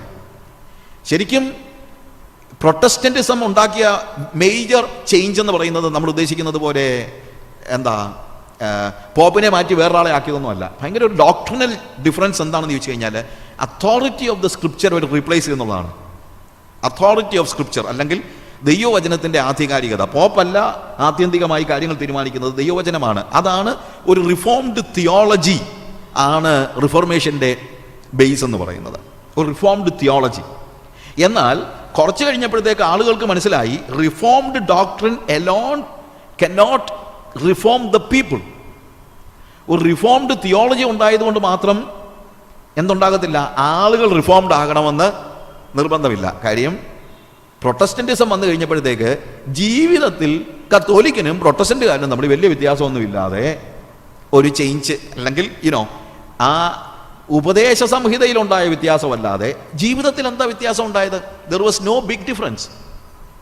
ഉപദേശങ്ങളിലുണ്ടായ വ്യത്യാസമല്ലാതെ. അതുകൊണ്ടാണ് ഞാൻ പറഞ്ഞത് reformed theology is not just enough to make people reformed. ഒരു പുതിയ നല്ല ദൈവശാസ്ത്രം ഉണ്ടായതുകൊണ്ട് മാത്രം ഒന്നും എന്നുണ്ടാകത്തില്ല. ഒരു ഡോക്ട്രിൻ ഉണ്ടായതുകൊണ്ട് മാത്രം ആളുകൾക്ക് റിഫർമേഷൻ ഉണ്ടാകണമെന്ന് നിർബന്ധമില്ല. സോ ആദ്യത്തെ അപ്പോസ്തോലിക് ഫെയ്ത്തിൽ നിന്ന് കാത്തലിക് ഇൻസ്റ്റിറ്റ്യൂഷണലൈസേഷനിലേക്കുള്ള ഒരു ചേഞ്ച്, ഒരു ട്രാൻസിഷൻ. അവിടെ നിന്ന് റിഫർമേഷനിലേക്ക് അല്ലെങ്കിൽ റിഫോംഡ് ഡോക്ട്രിനിലേക്കുള്ള റിഫർമേഷൻ അല്ലെങ്കിൽ നവീകരണത്തിലേക്കുള്ള ഒരു ചേഞ്ച്. ഈ ഒരു പ്രോബ്ലം, അതായത് റിഫോംഡ് തിയോളജി റിഫോം ചെയ്യുന്നില്ല എന്നുള്ള തിരിച്ചറിവിൽ നിന്നാണ് ശരിക്കും 18th century ഒക്കെ ആയപ്പോഴത്തേക്ക് അവിടെ നിന്ന് റിവൈവലിലേക്ക് വരുന്നത്. റിഫോർമേഷനിൽ നിന്നും റിവൈവലിലേക്ക് വരികയാണ്. 18th century great awakening, Jonathan എഡ്വേർഡ്സും അതിനുശേഷം ജോൺ വെസ്ലിയും ജോർജ് വൈറ്റ്ഫീൽഡും. പിന്നീട് റിഫോർമേഷനിൽ നിന്ന് എന്തുണ്ടായി? ഒരു റിവൈവൽ ഉണ്ടായി, ഒരു റിവൈവലിസം, ഉണർവിൻ്റെ ഒരു വലിയ ഒരു വ്യാപനമുണ്ടായി. അവിടെ അവരെ ഡോക്ട്രിൻ വിട്ടുകളഞ്ഞില്ല, റിഫോംഡ് ഡോക്ട്രിൻ സൂക്ഷിച്ചുകൊണ്ട് തന്നെ റിഫോംഡ് ലിവിങ്ങിന് അവർ പ്രാധാന്യം കൊടുത്തു. റിഫോംഡ് ലിവിങ് അതിനവരെ സഹായിച്ചത് എന്താണ്? ഈ റിഫർമേഷൻ മാത്രമല്ല, റിവൈവൽ. അവരുടെ ലൈഫിൽ വലിയ വ്യത്യാസമുണ്ടായി. ഈവൻ ജോൺ വെസ്ലി ഒരു ഡിസിപ്ലിൻഡ് ലൈഫ്, മെത്തോഡിസം എന്ന് പറഞ്ഞാൽ അതാണ്. ശരിക്കും പറഞ്ഞു കഴിഞ്ഞാൽ ഒരു ഡിസിപ്ലിൻഡ് ലൈഫിലേക്ക് ആളുകളെ വിളിക്കാൻ തുടങ്ങി. ദൈവവചനാധിഷ്ഠിതമായ ഒരു ഡിസിപ്ലിൻഡ് മെത്തോഡിക് അല്ലെങ്കിൽ ഒരു ഡിസൈപ്പിൾഷിപ്പിൻ്റെ ഒരു ജീവിതം ജീവിക്കാനുള്ള ജോൺ വെസ്ലിയുടെ ആഹ്വാനമുണ്ടായി. 19th century വന്നപ്പോൾ ഈ റിഫോർമേഷനും റിവൈവലും ഇതൊരു ഗ്രോത്താണ്, ഒന്നിനെ ഇട്ട് കളഞ്ഞിട്ടല്ല, ഒരു ഗ്രോത്താണ്. ശരിക്കും ഇൻസ്റ്റിറ്റ്യൂഷണലൈസ്ഡ് ലെവലിലേക്ക് കാത്തലിക് ചർച്ച് താഴോട്ട് വീണ് പോയെങ്കിൽ അവിടെ നിന്നുള്ള കരകയറ്റമാണ് ശരിക്കും പറഞ്ഞു കഴിഞ്ഞാൽ റിഫോർമേഷൻ, റിവൈവൽ എന്നുള്ള ആ ഒരു വളർച്ചയാണ്. അടുത്തതായിട്ട് സംഭവിക്കുന്നതെന്ന് പറഞ്ഞു കഴിഞ്ഞാൽ 19th സെഞ്ച്വറി വന്നപ്പോഴത്തേക്ക് Charles Spurgeon, D.L. Moody, Charles Finney തുടങ്ങിയ റിവൈവൽ പ്രീച്ചേഴ്സ് എന്ത് ചെയ്തു? ഒരു ഇൻസ്റ്റിറ്റ്യൂഷനിൽ നിന്ന് ആളുകൾ മാറി നിന്നാലേ അവരുടെ ലൈഫിന് വ്യത്യസ്തത ഉണ്ടാവുകയുള്ളൂ എന്ന് മനസ്സിലാക്കി സെപ്പറേറ്റിസ്റ്റ് മൂവ്മെൻറ്റ്, നമ്മൾ പറയുന്ന വേർപാട് സമൂഹങ്ങളുണ്ടായി. It's not just the brethren church. വേർപാടെന്ന് പറയുമ്പോഴത്തേക്ക് ഒരു മൂവ്മെൻ്റാണ്. Charles ഫിന്നിയും D.L. മൂഡിയും ചാൾസ് സ്പർജനും എല്ലാം ഇൻസ്റ്റിറ്റ്യൂഷണൽ ആയിട്ടുള്ള ഇൻസ്റ്റിറ്റ്യൂഷനിൽ വിട്ടുകളയാത്ത, കാത്തലിക് ചർച്ചിൽ നിന്ന് റിഫോർമേഷൻ ഉണ്ടായപ്പോഴും അതൊരു ഇൻസ്റ്റിറ്റ്യൂഷനായിരുന്നു. എന്തോ വലിയ വ്യത്യാസങ്ങളൊന്നും ഉണ്ടായില്ല. പ്രൊട്ടസ്റ്റന്റിസവും ഇൻസ്റ്റിറ്റ്യൂഷണൽ ചിന്താഗതികളെ അല്ലെങ്കിൽ വ്യവസ്ഥാപിതമായ ചിന്താഗതികളൊന്നും വിട്ടുകളഞ്ഞില്ല. റിവൈവൽ ഉണ്ടായപ്പോഴും അവർ ഈ വ്യവസ്ഥാപിത സഭയുടെ ഭാഗമായി നിന്നുകൊണ്ടാണ് റിവൈവലിന് വേണ്ടി അവർ പരിശ്രമിച്ചത്. എന്നാൽ ചാൾസ് സ്പർജൻ്റെയും D.L. മൂഡിയുടെയും അവരുടെ അനുഗാമികളുടെയും കാലം വന്നപ്പോഴത്തേക്ക് അവർ വേർപെടുന്ന ഒരു ഗ്രൂപ്പ് അല്ലെങ്കിൽ സെപ്പറേറ്റിസ്റ്റ് മൂവ്മെൻറ്റ്, അവർ ഒരു സഭയുടെ ബിഷപ്പോ മറ്റുള്ള ആളുകളോ ഒന്നും അല്ലായിരുന്നു എന്ന് തന്നെയല്ല, അങ്ങനെയുള്ള ഒരു എപ്പിസ്കോപ്പൽ ഹൈറാർക്കിക് ജീവിതം ശരിക്കും വേദപുസ്തക പ്രകാരം ജീവിക്കാൻ സഹായകമല്ല എന്ന് മനസ്സിലാക്കി അവർ എന്ത് ചെയ്തു? വേർപെട്ടു. ആ ഇൻസ്റ്റിറ്റ്യൂഷനിൽ നിന്നും അവരെന്ത് ചെയ്തു? വേർപെട്ടു. ആ സെപ്പറേറ്റിസ്റ്റ് മൂവ്മെൻറ്റിൻ്റെ ഏറ്റവും വലിയ ഗുണം എന്ന് ചോദിച്ചു കഴിഞ്ഞാൽ ദേ വർ ടോട്ടലി സ്ക്രിപ്ചറലായിട്ട് വേദപുസ്തകത്തിൽ അധിഷ്ഠിതമായ ഒരു ജീവിതം, വേദപുസ്തകത്തിൽ അധിഷ്ഠിതമായ ഒരു സഭ. ഇതാണ് ഇതിനകത്തുണ്ടായ വ്യത്യാസം. വേദപുസ്തകത്തിൽ അധിഷ്ഠിതമായ ജീവിതം എന്നുള്ളത് നേരത്തെ തന്നെ ഉണ്ടായിരുന്ന എംഫസിസ് ആയിരുന്നു. എന്നാൽ സെപ്പറേറ്റിസ്റ്റ് മൂവ്മെൻറ്റ് വന്നപ്പോഴത്തേക്ക്, വേർപാടിൻ്റെ ഒരു ഗ്രൂപ്പ് വന്നപ്പോഴത്തേക്ക് എന്തുണ്ടായി? സെപ്പറേറ്റിസ്റ്റ് ആളുകളാണ് ദൈവവചനത്തിന് അധിഷ്ഠിതമായ ജീവിതം മാത്രമല്ല, ദൈവവചനത്തിന് അധിഷ്ഠിതമായ സഭ എന്നുള്ള ആ ഒരു പുതിയ ചിന്താഗതിയിലേക്ക് കടന്നു വരുന്നത്. അതുകൊണ്ടാണ് പ്രാദേശികമായി സഭ ഓരോ യൂണിറ്റുകളായി കൂട്ടായ്മയുണ്ടെങ്കിലും ഹൈറാർക്കി ഇല്ലാത്ത നിലയിലുള്ള, അല്ലെങ്കിൽ എപ്പിസ്കോപ്പൽ ചർച്ചസിൻ്റെ ഒക്കെ പ്രത്യേകത എന്താണ്? ഹൈറാർക്കിയാണ്. ആ ഹൈറാർക്കിയെ നിരസിച്ചുകൊണ്ടുള്ള ഒരു സെപ്പറേറ്റിസ്റ്റ് മൂവ്മെൻറ്റ് അവർ ഉണ്ടാക്കിയെടുത്തു. ഇവർക്കുണ്ടായ ഏറ്റവും വലിയ പ്രത്യേകതയായിട്ട് നമുക്ക് ഒരുപക്ഷെ പറയാൻ പറ്റുന്നത് അതൊരു വളർച്ചയായിരുന്നു. പിന്നീടുണ്ടായ, അല്ലെങ്കിൽ 19th സെഞ്ച്വറിയുടെ അവസാനവും മറ്റും ഉണ്ടായ ഒരു പ്രോബ്ലം ഉണ്ട്. ഈ ഡാർവിനിസവും മറ്റും ഒത്തിരി ഫെയ്ത്തിനെ, വിശ്വാസത്തെ ഒത്തിരി ചോദ്യം ചെയ്തുകൊണ്ട് വന്ന പരിണാമവാദവും മറ്റുള്ള കാര്യങ്ങളൊക്കെ വന്നു കഴിഞ്ഞപ്പോഴത്തേക്ക് ഏജ് ഓഫ് റീസണിങ് എന്ന് നമ്മൾ വിളിക്കുന്ന ഒരു യുക്തിയുടെ യുഗം വന്നു കഴിഞ്ഞപ്പോൾ എപ്പിസ്കോപ്പൽ ചർച്ചസിലെ പല തിയോളജിയൻസും വേദപുസ്തകത്തിൽ യുക്തിപരമായത് വിശ്വസിച്ചാൽ മതി, അല്ലെങ്കിൽ വേദപുസ്തകത്തെ യുക്തിപരമായി വിശകലനം ചെയ്യാൻ തുടങ്ങി. എല്ലാവരും അല്ല, എങ്കിലും നല്ലൊരു ശതമാനം ആളുകളും വേദപുസ്തകത്തിൻ്റെ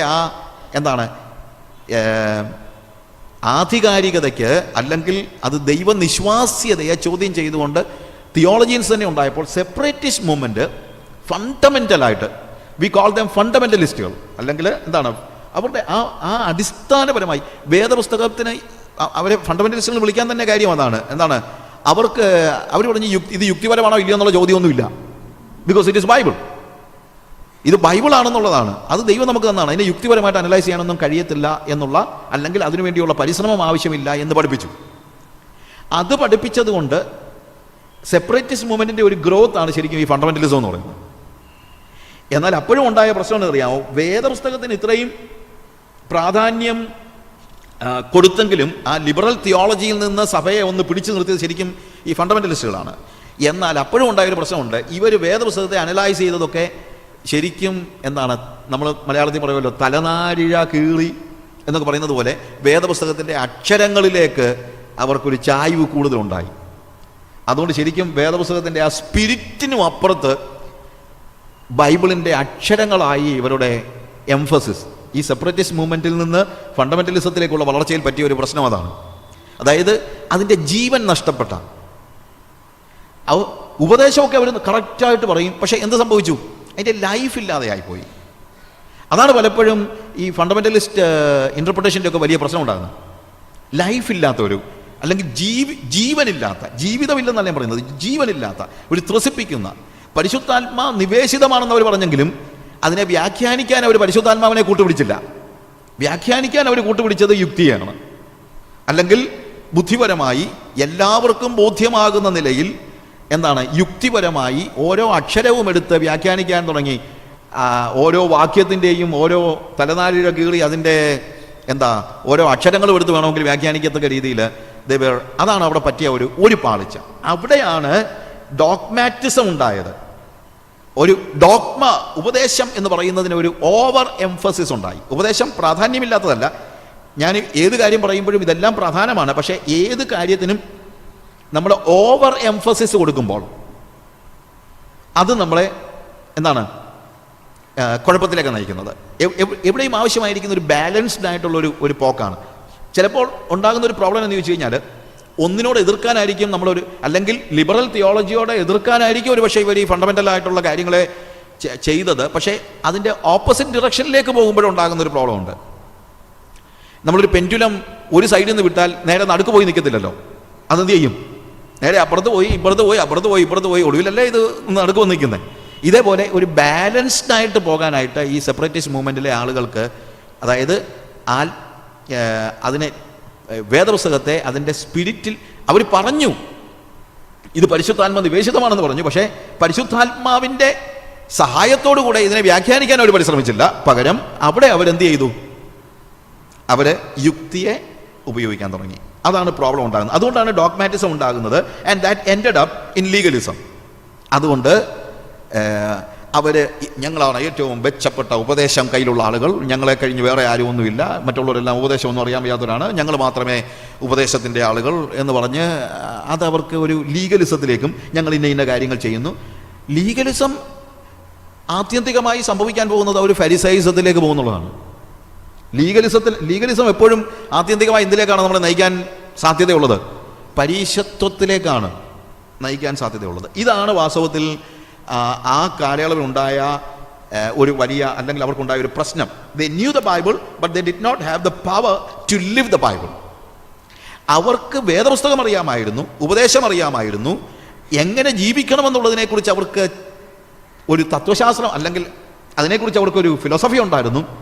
പക്ഷെ എങ്ങനെ ജീവിക്കണം അല്ലെങ്കിൽ എന്താണ് വേദപുസ്തകം പഠിപ്പിക്കുന്നതെന്ന് അവർക്കറിയായിരുന്നു. പക്ഷേ വേദപുസ്തകം പഠിപ്പിക്കുന്ന ജീവിതം ജീവിക്കാനുള്ള ശക്തി അവർക്ക് ഇല്ലായിരുന്നു.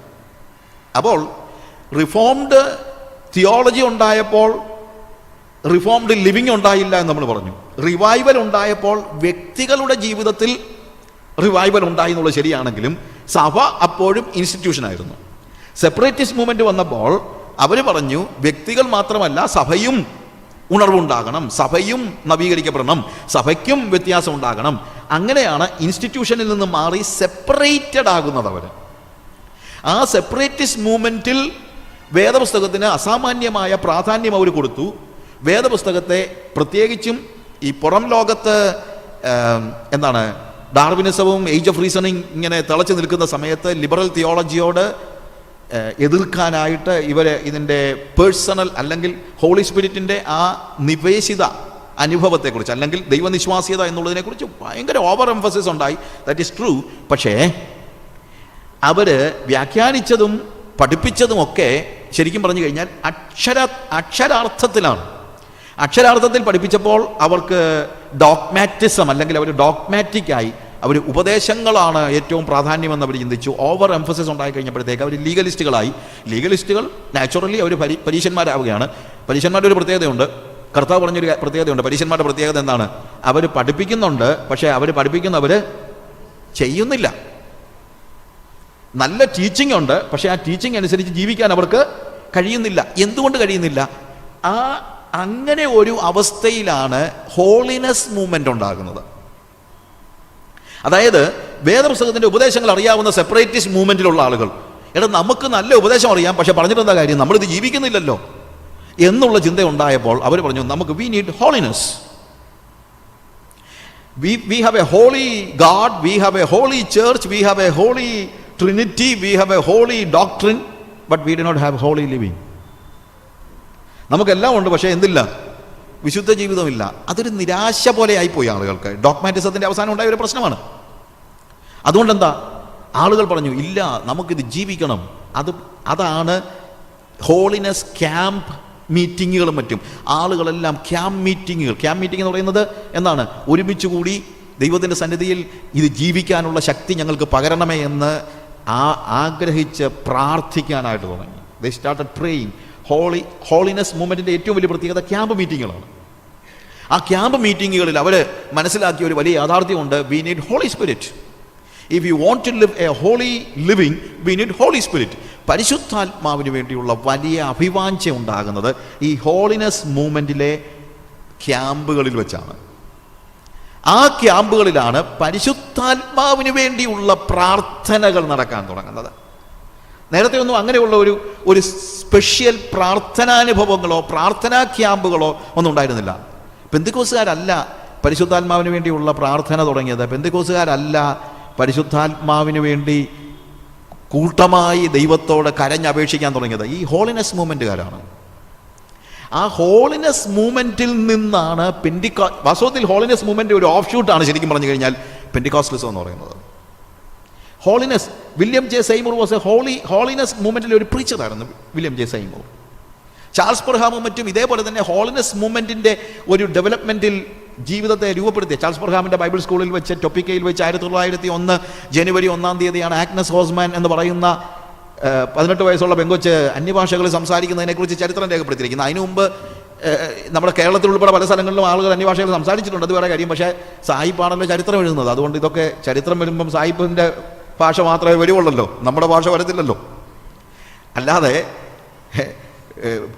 ചിലരുടെയൊക്കെ ചിന്ത പഠിപ്പിക്കുന്നതനുസരിച്ചാണെങ്കിൽ എന്താ, 1-ാം നൂറ്റാണ്ടിൽ അപ്പോസ്തലന്മാർ അന്യഭാഷയിൽ സംസാരിച്ചതിന് ശേഷം പിന്നെ ആദ്യമായിട്ട് അന്യഭാഷയിൽ സംസാരിക്കുന്നത് ആഗ്നസ് ഹോസ്മാനാണെന്ന്. അതൊന്നുമല്ല. ചരിത്രത്തിലുടനീളം എല്ലായ്പ്പോഴും പരിശുദ്ധാത്മ സ്നാനം പ്രാപിച്ചവരും പരിശുദ്ധാത്മാവിൻ്റെ കാര്യം ദൈവത്തിൻ്റെ സഭ എത്ര അല്ലെങ്കിൽ ഇൻസ്റ്റിറ്റ്യൂഷൻ ആയി കഴിഞ്ഞാൽ എന്തായി കഴിഞ്ഞാലും ദൈവത്തിൻ്റെ പരിശുദ്ധാത്മാവിനെ എടുത്തുകൊണ്ട് പോകാൻ ഇവർക്ക് ആർക്കും പറ്റത്തില്ലല്ലോ. അതുകൊണ്ട് എല്ലായ്പ്പോഴും എല്ലാ സ്ഥലങ്ങളിലും എല്ലാ കാലയളവിലും ദൈവം ആത്മവരപ്രാപ്തരായ ഒരു റെമനന്റിനെ സൂക്ഷിച്ചിരുന്നു. പക്ഷേ ചരിത്രത്തിൽ പ്രവേശിക്കത്തക്ക രീതിയിലുള്ള എക്സ്പോസ്ഡ് ആയിരുന്നില്ല അവർ. അത്രയേ ഉള്ളൂ, അവർ എക്സ്പോസ്ഡ് ആയിരുന്നില്ല. അവിടെ പ്രേയർ എന്ന് പറയുന്ന ആ ഒരു വലിയ എന്താണ്, praying for the Holy spirit, പരിശുദ്ധാത്മാവിന് വേണ്ടിയുള്ള ഒരു വലിയൊരു പ്രാർത്ഥന. കാരണം അവർക്ക് മനസ്സിലായി, അവർ പറഞ്ഞു നമുക്ക് ഡോക്ടറിനെ അറിയാം, നമുക്ക് എങ്ങനെ ജീവിക്കണമെന്നറിയാം, പക്ഷെ നമുക്ക് അതിനുള്ള പവറില്ല. ആ പവർ നമുക്ക് തരുന്നത് പരിശുദ്ധാത്മാവാണ് എന്നുള്ള ഒരു വലിയ തിരിച്ചറിവിൽ നിന്നാണ് അവർ ഇങ്ങനെയുള്ള പ്രാർത്ഥന ആരംഭിക്കുന്നത്. അങ്ങനെയുള്ള പല ക്യാമ്പുകളിലും ആത്മാവിൻ്റെ വലിയ ചലനമുണ്ടാവുകയും അനേകര് ഹോളിനെസ്സിന് വേണ്ടി സമർപ്പിക്കുകയും ഈവൻ ചെയ്ത കേസ് ഓഫ് അങ്ങനെ മാറിയ ആളുകൾ ഈ സെപ്പറേറ്റിസ്റ്റ് മൂവ്മെൻറ്റിൽ നിന്നാണ് ആളുകൾ കൂടുതലായിട്ട് ക്യാമ്പുകളിലേക്ക് വന്നത്. അങ്ങനെ അനേക ഹോളിനെസ് സഭകൾ തന്നെ ഉണ്ടായി. ശരിക്കും ചർച്ച് ഓഫ് ഗോഡ് എന്ന് പറയുന്നത് പെന്തിക്കോസ്റ്റൽ ചർച്ചായിട്ട് തുടങ്ങിയതല്ല. 1886 1886 ഹോളിനെസ് മൂവ്മെൻറ്റിൻ്റെ ഒരു സഭയായിട്ട് തുടങ്ങിയതാണ് ചർച്ച് ഓഫ് ഗോഡ്. പിന്നീട് ആ ഹോളിനെസ് മൂവ്മെൻറ്റ് അല്ലെങ്കിൽ ഈ ചർച്ച് ഓഫ് ഗോഡ് വാസ്തവത്തിൽ പെന്തിക്കോസ്റ്റലിസത്തെ അങ്ങ് സ്വീകരിക്കുകയായിരുന്നു. ബിക്കോസ് എന്താണ്, ഈ ഹോളിനെസ് മൂവ്മെൻറ്റിലൂടെ വന്ന സഭാംഗങ്ങളെല്ലാം പരിശുദ്ധാത്മ സ്നാനം പ്രാപിച്ചതോടുകൂടെ പിന്നെ അവർ they considered themselves as Pentecostal church. 1886 തുടങ്ങുന്നത്. അന്നത് പെന്തിക്കോസ് സഭയല്ല, അന്ന് അവിടെ ഉള്ളവരിൽ അന്യഭാഷ പറഞ്ഞുകൊണ്ടിരുന്നവരൊന്നും അല്ല. That was A church of the holiness movement, church of God. ഇനി ഈ ആഗ്നസ് ഹോസ്മാൻ്റെ കാര്യം തന്നെ പറഞ്ഞു കഴിഞ്ഞാൽ 1901 ആ 1901 തുടങ്ങുന്ന ദിവസം, അതിൻ്റെ തലേ ദിവസത്തെ ആണ്ടർ ദി യോഗത്തിൽ ഒരു ടൊപ്പിക്കയിലെ ഒരു ബൈബിൾ സ്കൂളിൽ വെച്ച് പിള്ളേരെല്ലാം കൂടെ ഒരുമിച്ചിരുന്ന് പ്രാർത്ഥിച്ച കൂട്ടത്തിൽ ആഗ്നസ് ഹോസ്മാൻ പറഞ്ഞു, എൻ്റെ തലയെ കൈവച്ച് പ്രാർത്ഥിക്കണം, ഞാൻ പരിശുദ്ധാത്മസ്നാനം പ്രാപിക്കേണ്ടതിന് പ്രാർത്ഥിക്കണമെന്ന് ചാൾസ് പെർഹാം എന്ന് പറയുന്ന അവരുടെ പ്രിൻസിപ്പലിനോട് പറഞ്ഞു. അവർ തലയെ കൈവച്ച് പ്രാർത്ഥിച്ചു. ഈ പെങ്കൊച്ച് അന്യഭാഷകളിൽ സംസാരിക്കാൻ തുടങ്ങി. She started speaking in Chinese ഭാഷ സംസാരിക്കാൻ തുടങ്ങി. ചൈനീസ് ഭാഷ സംസാരിക്കാൻ തുടങ്ങി കഴിഞ്ഞപ്പോഴത്തേക്ക് ഇവർ ബാക്കി ആരും ഇത് കണ്ടിട്ടില്ലല്ലോ. അപ്പോൾ അതുകൊണ്ട് ഇവളോട് ചോദിച്ചു, നീ എന്തോ ഈ പറയുന്നതെന്നൊക്കെ ചോദിച്ചപ്പോൾ അതും ചൈനീസിലാണ് ഇവൾ പറയുന്നത്. ആൻസർ ചെയ്യുന്നതും ചൈനീസിലാണ്. എന്നാൽ നീ എഴുതി കാണിക്കാൻ പറഞ്ഞപ്പോൾ എഴുതിയതും ചൈനീസാണ്. ആ എഴുതിയ പേപ്പറുകൾ ബ്ലോക്ക് എടുത്ത് അന്നത്തെ പത്രങ്ങൾ പ്രസിദ്ധീകരിച്ചിട്ടുണ്ട്. ആഗ്നസ് ഓസ്മാൻ എഴുതിയത് ചൈനീസാണ്. പിറ്റേ ദിവസം ഇവൾ സംസാരിച്ചത് ബൊഹീമിയൻ ലാംഗ്വേജാണ്. അപ്പോൾ ഡിഫറൻ്റ് ആയിട്ടുള്ള ലാംഗ്വേജസ് ഇവൾ സംസാരിക്കാൻ തുടങ്ങി. എന്നാൽ ഇത് കണ്ട് എല്ലാവരും, ഈ ചർച്ചിലുള്ള അല്ലെങ്കിൽ ഈ ബൈബിൾ സ്കൂളിലുള്ള എല്ലാവരും പ്രാർത്ഥിക്കാൻ തുടങ്ങി. എല്ലാവരും പരിശുദ്ധാത്മാവിൽ നിറഞ്ഞു. എല്ലാവരും പരിശുദ്ധാത്മാവിൽ നിറഞ്ഞപ്പോൾ ആഗ്നസ് ഓസ്മാൻ ഇങ്ങനെ സൂക്ഷിച്ചു നോക്കി. ഇവള് ചിന്തിച്ചത് ഇവർക്ക് മാത്രമായിട്ട് ദൈവം കൊടുത്ത ഒരു സ്പെഷ്യൽ ഗിഫ്റ്റ് ആണെന്നാണ്. പക്ഷേ ആഗ്നസ് ഓസ്മാന് മാത്രമല്ല, പിന്നീട് എന്താ സംഭവിക്കുന്നത്?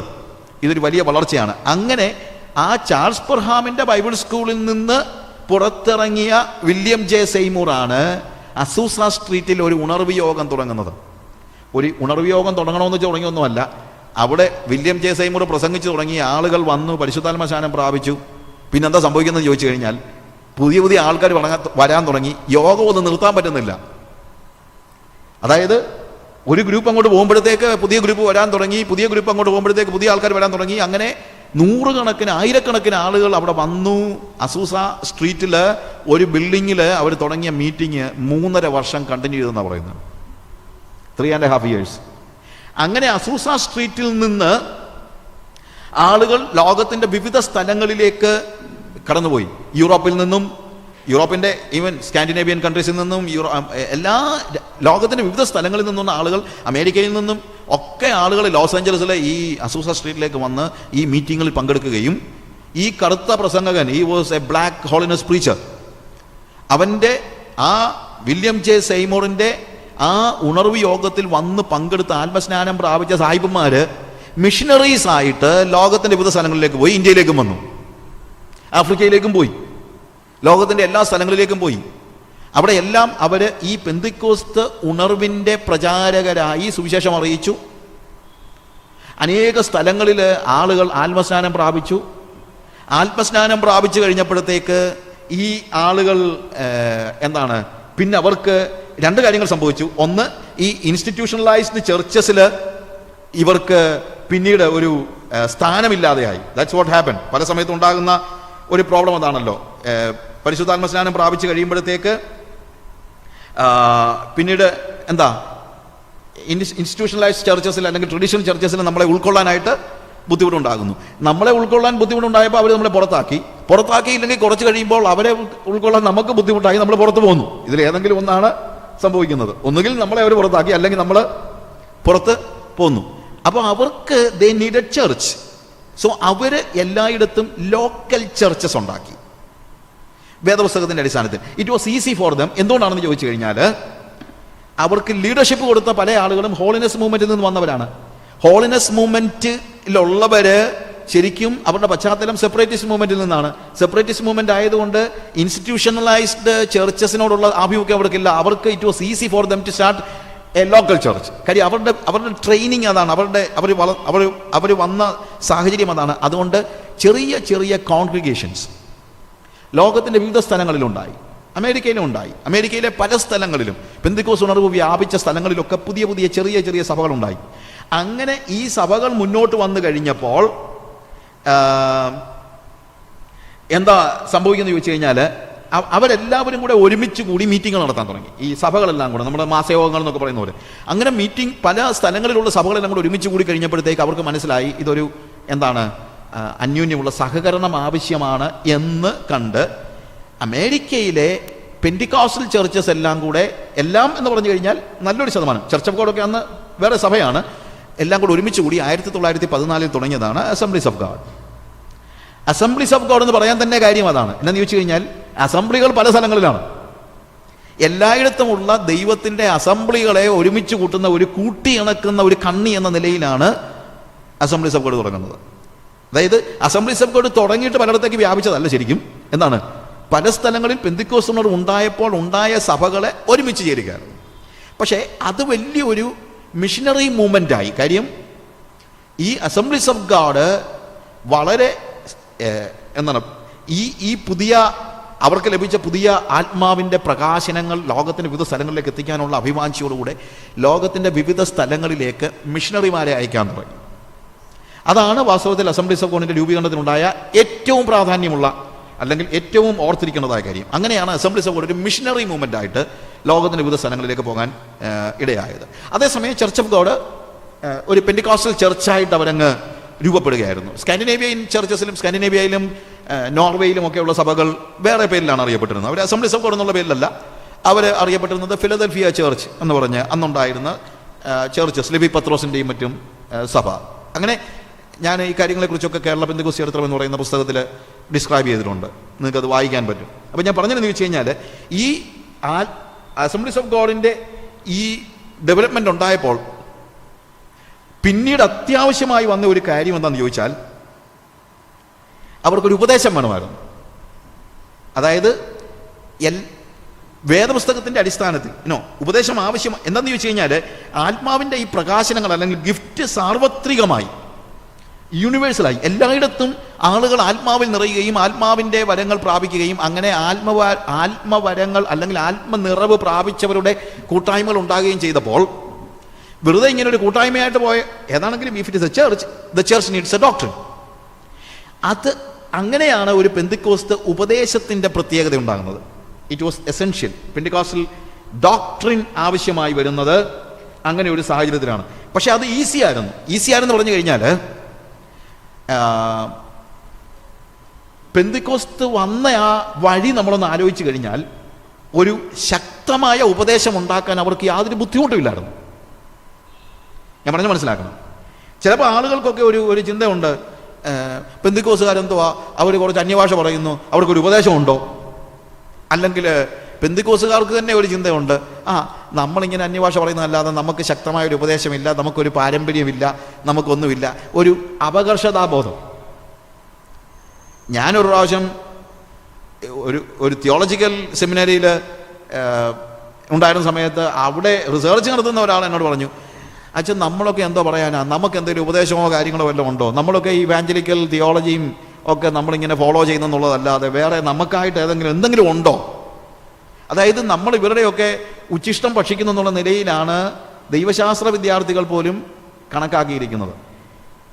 അപ്പോൾ പെന്തിക്കോസ്തിൻ്റെ ആ ഒരു സ്വാത്മബോധമില്ലാത്ത ഒരു തലമുറയാണ് വാസ്തവത്തിൽ പുതുതായിട്ടുണ്ടായിരിക്കുന്നത് എന്ന് പറയാതിരിക്കാൻ പറ്റത്തില്ല. അതുകൊണ്ട് എന്താണ്, ഞാനൊരു പെന്തിക്കോസുകാരനായിപ്പോയി എന്നുള്ള നിലയിലാണ് പലരുടെയും ഇടപെടൽ, അല്ലേ? പെന്തിക്കോസുകാരനായിപ്പോയി, ഏതോ കളഞ്ഞേച്ച് പോയി, അല്ലെങ്കിൽ എന്തോ ഇല്ലാതെ ആയിപ്പോയി എന്നുള്ള നിലയിലാണ്. പക്ഷേ പെന്തിക്കോസ്റ്റലിസത്തിന് വളരെ ശക്തമായ ഒരു ഉപദേശത്തിൻ്റെ അടിത്തറ ഉണ്ട്. എന്തുകൊണ്ട് ശക്തമായെന്ന് പറയാൻ കാര്യം എന്താണ്? ആദ്യമൊക്കെ അനുഭവങ്ങളുടെ അടിസ്ഥാനത്തിലാണ് ഇവർ മാറിയതെങ്കിലും പെട്ടെന്ന് സ്ഥിതി മാറി. സഭകളുടെ ആവിർഭാവം ഉണ്ടായി കഴിഞ്ഞപ്പോഴത്തേക്ക് സഭയ്ക്ക് അവർക്ക് എന്താണ്, അവർക്ക് ഉപദേശം ആവശ്യമായി വന്നപ്പോൾ ഒരു പ്രശ്നമില്ലായിരുന്നു. കാര്യം ഇവരുടെ പശ്ചാത്തലം എങ്ങനെയുള്ള പശ്ചാത്തലമാണ്? പെന്തിക്കോസ്തിൻ്റെ ആത്മീയ പാരമ്പര്യം നമ്മളൊന്ന് ആലോചിച്ച് നോക്കുക. ഒന്നാമത് ഞാൻ പറഞ്ഞല്ലോ, നവീകരണ പശ്ചാത്തലത്തിൽ നിന്ന് വന്നവരാണ്. അവിടെ നിന്ന് ആദ്യം ഉണ്ടായത് റിഫോമിസ്റ്റുകൾ ഉണ്ടായിരുന്നു, നവീകരണ പശ്ചാത്തലത്തിൽ നിന്ന്.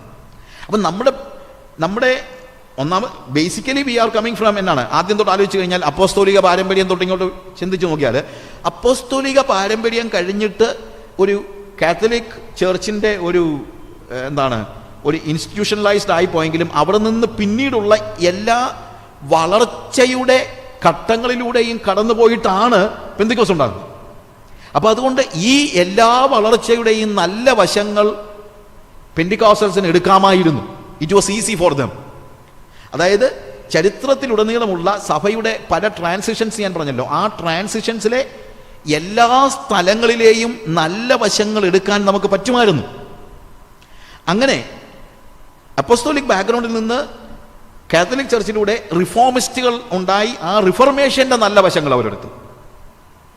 ആ റിഫർമേഷൻ തന്നെയല്ല, ഉണർവ് സംഘങ്ങളുടെ ആ റിവൈവലിസ്റ്റ് പാരമ്പര്യം അവർ എടുത്തു. സെപ്പറേറ്റിസ്റ്റ് മൂവ്മെന്റിന്റെ പാരമ്പര്യം. അതുകൊണ്ടാണ് പെന്തിക്കോസ്ത് ഉപദേശം എന്ന് പറയുന്നത് വേർപാടിന്റെ ഉപദേശമാണ്. We are separated people. അത് വളരെ പ്രസക്തമായ ഒരു ഉപദേശമാണ്. വേർപാടിന്റെ ഉപദേശം എടുത്തു. അതുപോലെ തന്നെ അവർ മെത്തോഡിസം പോലെയുള്ള ഡിസിപ്ലിൻഡ് ലിവിങ്ങിന് പ്രാധാന്യം കൊടുത്തുകൊണ്ട് ഒരു ഉപദേശം രൂപീകരിച്ചു. അല്ലെങ്കിൽ അതും കൂടെ അവരുടെ ഉപദേശത്തിൽ അവർ ചേർത്തു പെന്തിക്കോസ്റ്റൽസിന്റെ. അതേപോലെ അവർ വേദപുസ്തകത്തിൻ്റെ കാര്യത്തിൽ ഫണ്ടമെൻ്റലിസ്റ്റുകളായിരുന്നു, ബിബ്ലിക്കൽ പ്രിൻസിപ്പിൾസിൻ്റെ കാര്യത്തിൽ ഫണ്ടമെൻ്റലിസ്റ്റുകളായിരുന്നു. ഹോളിനെസ് മൂവ്മെൻറ്റിൻ്റെ വിശുദ്ധിയുടെ ഉപദേശം അവർക്കുണ്ടായിരുന്നു. അങ്ങനെ എല്ലാ മൂവ്മെൻറ്റ്സിൻ്റെയും നല്ല വശങ്ങൾ ചേർത്തുകൊണ്ട്, അതുകൊണ്ട് പെന്തക്കോസ്തിന് ഒരു വലിയൊരു ആത്മീയ പാരമ്പര്യമുണ്ട്. അപ്പോസ്തോലിക കാലം മുതലുള്ള പാരമ്പര്യം, നവീകരണത്തിൻ്റെ പാരമ്പര്യമുണ്ട്, റിഫോം മൂവ്മെൻറ്റിൻ്റെ ഉണർവിൻ്റെ പാരമ്പര്യമുണ്ട്, വേർപാടിൻ്റെ പാരമ്പര്യമുണ്ട്, ഫണ്ടമെൻ്റലിസ്റ്റുകളുടെ പാരമ്പര്യമുണ്ട്, ഹോളിനെസ് മൂവ്മെൻറ്റിൻ്റെ പാരമ്പര്യമുണ്ട്. അങ്ങനെ ഈ എല്ലാ മേജർ ട്രാൻസിഷനിലെയും നല്ല അംശങ്ങൾ ചേർത്തെടുത്തത് കൊണ്ട് പെന്തിക്കോസ്തുകാരെന്ന് പറയുന്നത് ഒരു ഉപദേശമില്ലാത്ത ഗ്രൂപ്പൊന്നും അല്ല. അങ്ങനെ ആരും ചിന്തിക്കണ്ട. പെന്തിക്കോസ്തുകാർക്ക് ആകെ ഉള്ളത് അന്യഭാഷ മാത്രമാണെന്നുള്ള നിലയിൽ ആളുകൾ ചിലപ്പോൾ സംസാരിക്കാറുണ്ട്. പെന്തിക്കോസ്തുകാരും അങ്ങനെ സംസാരിക്കാറുണ്ട്. അങ്ങനെ സംസാരിക്കുന്നതാണ് ഇന്ന് വാസ്തവത്തിൽ ഈ ക്ലാസ്സിനകത്ത് ഞാൻ കൂടുതൽ പ്രാധാന്യം കൊടുക്കാനുള്ള കാരണം.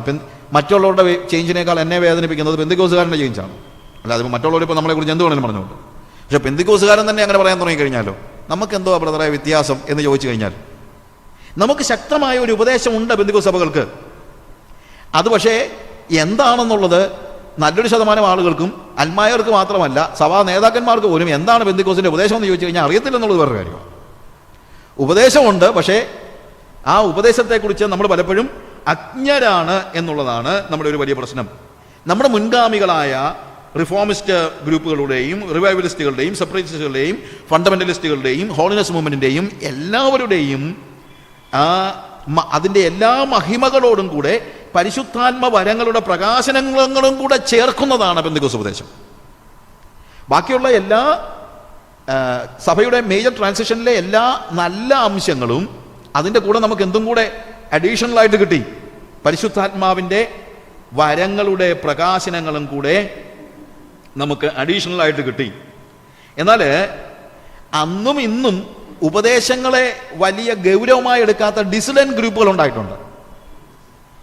അല്ലെങ്കിൽ ഈ പറയുന്ന പശ്ചാത്തലത്തിലുള്ളവർ അല്ലെങ്കിൽ അതിൽ നിന്ന് മാറി അനുഭവങ്ങളുടെ അടിസ്ഥാനത്തിൽ സഭകൾ രൂപീകരിച്ചിട്ടുള്ള ഡിസിഡന്റ് ഗ്രൂപ്പുകൾ അത് ഇന്നും ഉണ്ട്, അന്നും ഉണ്ട്. ഡിസിഡന്റ് ഗ്രൂപ്പുകൾ ഞാൻ പറയാൻ ഉദ്ദേശിക്കുന്നത് എന്താണ്, അവർ എന്തെങ്കിലും അനുഭവങ്ങൾ വെച്ചുകൊണ്ട് അതിൻ്റെ അടിസ്ഥാനത്തിൽ മാറി മാറി പോകുന്നവരുണ്ട്. പക്ഷേ മിക്കവാറും എല്ലാ പെന്തക്കോസ്ത് സഭകളും ഒരേ ഉപദേശത്തെ തന്നെയാണ് സ്വീകരിച്ചത്. അല്ലെങ്കിൽ most of the Pentecostal churches they followed A single doctrine line. വലിയ വ്യത്യാസമൊന്നുമില്ലാത്ത പെന്തക്കോസ്ത് ഉപദേശം. ഇപ്പം അവർ ഒരുപക്ഷെ പല പല സംഘങ്ങളുണ്ടായിരിക്കാം, അസംബ്ലീസ് ഒക്കെ ഉണ്ടായിരിക്കാം, ചർച്ച പോലെ ഉണ്ടായിരിക്കാം, അതല്ലെങ്കിൽ IPC ഉണ്ടായിരിക്കാം, fullness, all kind of different names ഉണ്ടായിരിക്കാം. പക്ഷേ മെയിൻ ലൈൻ ചർച്ചസ് എല്ലാം എന്ത് ചെയ്തു? ഉപദേശപരമായി ഒരേ ഉപദേശത്തെ തന്നെ പിന്തുടർന്നു പോകുന്നു എന്നുള്ളതാണ് ഇതിനകത്ത് നമുക്ക് ഉള്ള ഏറ്റവും പ്രാധാന്യമർഹിക്കുന്ന ഓർത്തിരിക്കേണ്ടതായ ഒരു കാര്യം. അതുകൊണ്ട് ഈ മെയിൻ ലൈൻ പെന്തിക്കോസ്ത് ഘടകങ്ങൾ, വി കോൾ ദം ക്ലാസിക്കൽ പെന്തിക്കോസ്റ്റൽസ്. ഈ മെയിൻ ലൈനിലുള്ള പ്രധാനപ്പെട്ട പെന്തിക്കോസ്ത് സംഘടനകൾ വെറും അന്യഭാഷ പറയുന്നവർ മാത്രമല്ലെന്നും ഒരു Bible based main line church തന്നെയാണെന്നും മറ്റുള്ളവർ പോലും പിന്നീട് ക്രമേണ അത് അക്സെപ്റ്റ് ചെയ്യേണ്ടി വന്നു. അക്സെപ്റ്റ് ചെയ്താലേ പറ്റുള്ളൂ. കാര്യം നമുക്ക് അടിസ്ഥാനപരമായി മെയിൻ ലൈൻ ചർച്ചസിൻ്റെ തിയോളജിയോട് ഡിഫറൻസ് ഉണ്ടാകുന്നില്ല. ഉപദേശങ്ങളോട് മെയിൻ ലൈൻ, ഇപ്പം ട്രിനിറ്റിയുടെ അണ്ടർസ്റ്റാൻഡിങ്ങിലോ അല്ലെങ്കിൽ അടിസ്ഥാനപരമായി വേദപുസ്തകത്തിൻ്റെ ഒരു ഉപദേശങ്ങളോടും മെയിൻ ലൈൻ ചർച്ചസിൻ്റെ ഉപദേശങ്ങൾ തമ്മിൽ വ്യത്യാസം ഉണ്ടാകുന്നില്ല. അതിൻ്റെ വിശകലനത്തിൽ ചിലപ്പം വ്യത്യാസങ്ങളുണ്ടായാലും നമ്മൾ ഒരു പെന്തക്കോസ്ത് ഒരു കൾട്ട് ഗ്രൂപ്പൊന്നുമല്ല. ഇപ്പം യഹോവ സാക്ഷികൾ പറയുന്നത് പോലെ യഹോവ വലിയ ആളാണെന്ന് പറയുന്നത് പോലെ നമ്മളാരും പരിശുദ്ധാത്മാവ് മാത്രമാണ് വലിയ ആളെന്ന് പറയുന്നില്ലല്ലോ. അതായത് അടിസ്ഥാനപരമായ ദൈവശാസ്ത്രപരമായ കാര്യങ്ങളിൽ പെന്തക്കോസ്ത് സഭകൾക്ക് മെയിൻ ലൈൻ ചർച്ചസിൻ്റെ തിയോളജിയോട് അടിസ്ഥാനപരമായ വ്യത്യാസമില്ല. ഞാൻ പറഞ്ഞത് നിങ്ങൾ ഗ്രഹിക്കണം. അതുകൊണ്ട് അവർക്ക് ഒരു ദൈവശാസ്ത്രപരമായ നിലയിൽ പെന്തക്കോസ്തിനെ ഒരു ഡീവിയേറ്റഡ് ഗ്രൂപ്പായിട്ട് തള്ളിക്കളയാൻ പറ്റത്തില്ല. കാര്യം ദൈവശാസ്ത്രപരമായി നമ്മൾ എന്ത് ചെയ്യുന്നുണ്ട്? We are accepting the main aspects of the main line theology. പിന്നീട് അത് വേദപുസ്തക കേന്ദ്രീകൃതമായ ഒരു ഉപദേശമാണ്. അതുകൊണ്ട് ഓപ്പണാണ്. മറ്റുള്ള സഭകൾക്കൊക്കെ ഉള്ളൊരു പ്രശ്നം, ഞാനിപ്പോൾ ഒരു പാരമ്പര്യ സഭയിൽ ചെന്നിട്ട് ഇതാണ് വേദപുസ്തകം പഠിപ്പിക്കുന്നതെന്ന് പറഞ്ഞു കഴിഞ്ഞാൽ അവരെന്നോട് പറയും, ആ വേദപുസ്തകം അങ്ങനെയൊക്കെ പഠിപ്പിക്കും, പക്ഷേ ഞങ്ങൾ ഉപദേശം ഇതാ. പെന്തിക്കോസ്തുകാരൻ അങ്ങനെ പറയാൻ പറ്റത്തില്ല. കാര്യം ഇതിൻ്റെ പിതാക്കന്മാര് ഈ ഉപദേശം പഠിപ്പിച്ചപ്പോൾ ആദ്യമേ തന്നെ പറഞ്ഞു വി ആർ ബൈബിൾ ബേസ്ഡ് എന്ന്. അതാണ് വാസ്തവത്തിൽ പെന്തിക്കോസിന്റെ ഏറ്റവും വലിയ ഗുണമായിട്ട് ഞാൻ കാണുന്നത്. അതുകൊണ്ട് പുതിയ ഒരാൾക്ക് വന്നിട്ട്, ഒരു നേതാവിന് വന്നിട്ട് മാറ്റാൻ കഴിയുന്നതല്ല പെന്തിക്കോസ് ഉപദേശം. ഞാൻ പറഞ്ഞ മനസ്സിലാക്കണം. ഒരു നേതാവ് വന്നപ്പോൾ ഇത്രയും നാൾ നമ്മൾ വിശ്വസിച്ചുകൊണ്ടിരുന്നത് ഇങ്ങനെയാണ്, പക്ഷേ ഇന്ന് മുതൽ നമ്മൾ വിശ്വസിക്കാൻ പോകുന്നത് ഇങ്ങനെയാണെന്ന് പറഞ്ഞാൽ ഒന്നും നടക്കത്തില്ല. അതിനെ ചോദ്യം ചെയ്യാൻ എന്തുണ്ട്? ബൈബിൾ ബേസ്ഡ് ആയിട്ട് ചോദ്യം ചെയ്യാനായിട്ട് കഴിയും. ആ ഓപ്പൺനെസ് ആണ് പെന്തിക്കോസിന്റെ ഏറ്റവും വലിയ ഗുണമായിട്ട് ഞാൻ കാണുന്നത്. ആ ഓപ്പൺനെസ് ദോഷം ഉണ്ടാക്കിയിട്ടുണ്ടില്ലെന്ന് ഞാൻ പറയുന്നില്ല. കാര്യം എല്ലാവരും വേദപുസ്തകം വ്യാഖ്യാനിക്കാൻ തുടങ്ങിയെന്ന് പറയുന്ന ഒരു ദോഷം, അത് പ്രൊട്ടസ്റ്റന്റിസത്തിലെ ഒരു പ്രത്യേകതയാണ്. പോപ്പ് പറയുന്നതിനപ്പുറത്തൊന്നും ഇല്ല എന്ന് പറയുന്ന ഒരു സംഘത്തിൽ നിന്നാണ് authority of the Bible accept ചെയ്ത് വന്നു കഴിയുമ്പോഴത്തേക്ക് എല്ലാവരും വേദപുസ്തകം വ്യാഖ്യാനിക്കാൻ തുടങ്ങുന്നത് ശരിയാണ്. ദോഷമുണ്ട്. പക്ഷേ ഈ ഒരു ഗുണം കിടക്കുന്നിടത്തോളം കാലം ആർക്കും ഒരാൾക്ക് കയറി ഇതിനെ ചേഞ്ച് ചെയ്യാനായിട്ട് പറ്റത്തില്ല. അങ്ങനെ ചേഞ്ച് ചെയ്യണമെങ്കിൽ അവർ മുഖ്യധാര പെന്തിക്കോസ്ത് അനുഭവത്തിൽ നിന്ന് മാറി നിന്നാലേ പറ്റുള്ളൂ. അപ്പോഴത്തേക്ക് എന്ത് ചെയ്യുന്നു? ഒരാൾ മാറിയിട്ട് ഏതെങ്കിലും ഒരു ഉപദേശം സ്പെസിഫിക് ആയിട്ട് എനിക്ക് അനുഭവപ്പെട്ടത് അങ്ങനെയാണ്, എനിക്ക് വെളിപ്പെട്ട് കിട്ടിയത് ഇങ്ങനെയാണ് എന്നൊക്കെ പറഞ്ഞു കഴിഞ്ഞാൽ നമ്മൾ പറയും, കുഞ്ഞെ നിനക്ക് അനുഭവപ്പെട്ട് കിട്ടിയതും വെളിപ്പെട്ട് കിട്ടിയതും അങ്ങനെയാണെങ്കിൽ നീ നിന്റെ പണി നോക്കിക്കോ, ഇങ്ങോട്ട് വരണ്ടെന്ന് പറയും.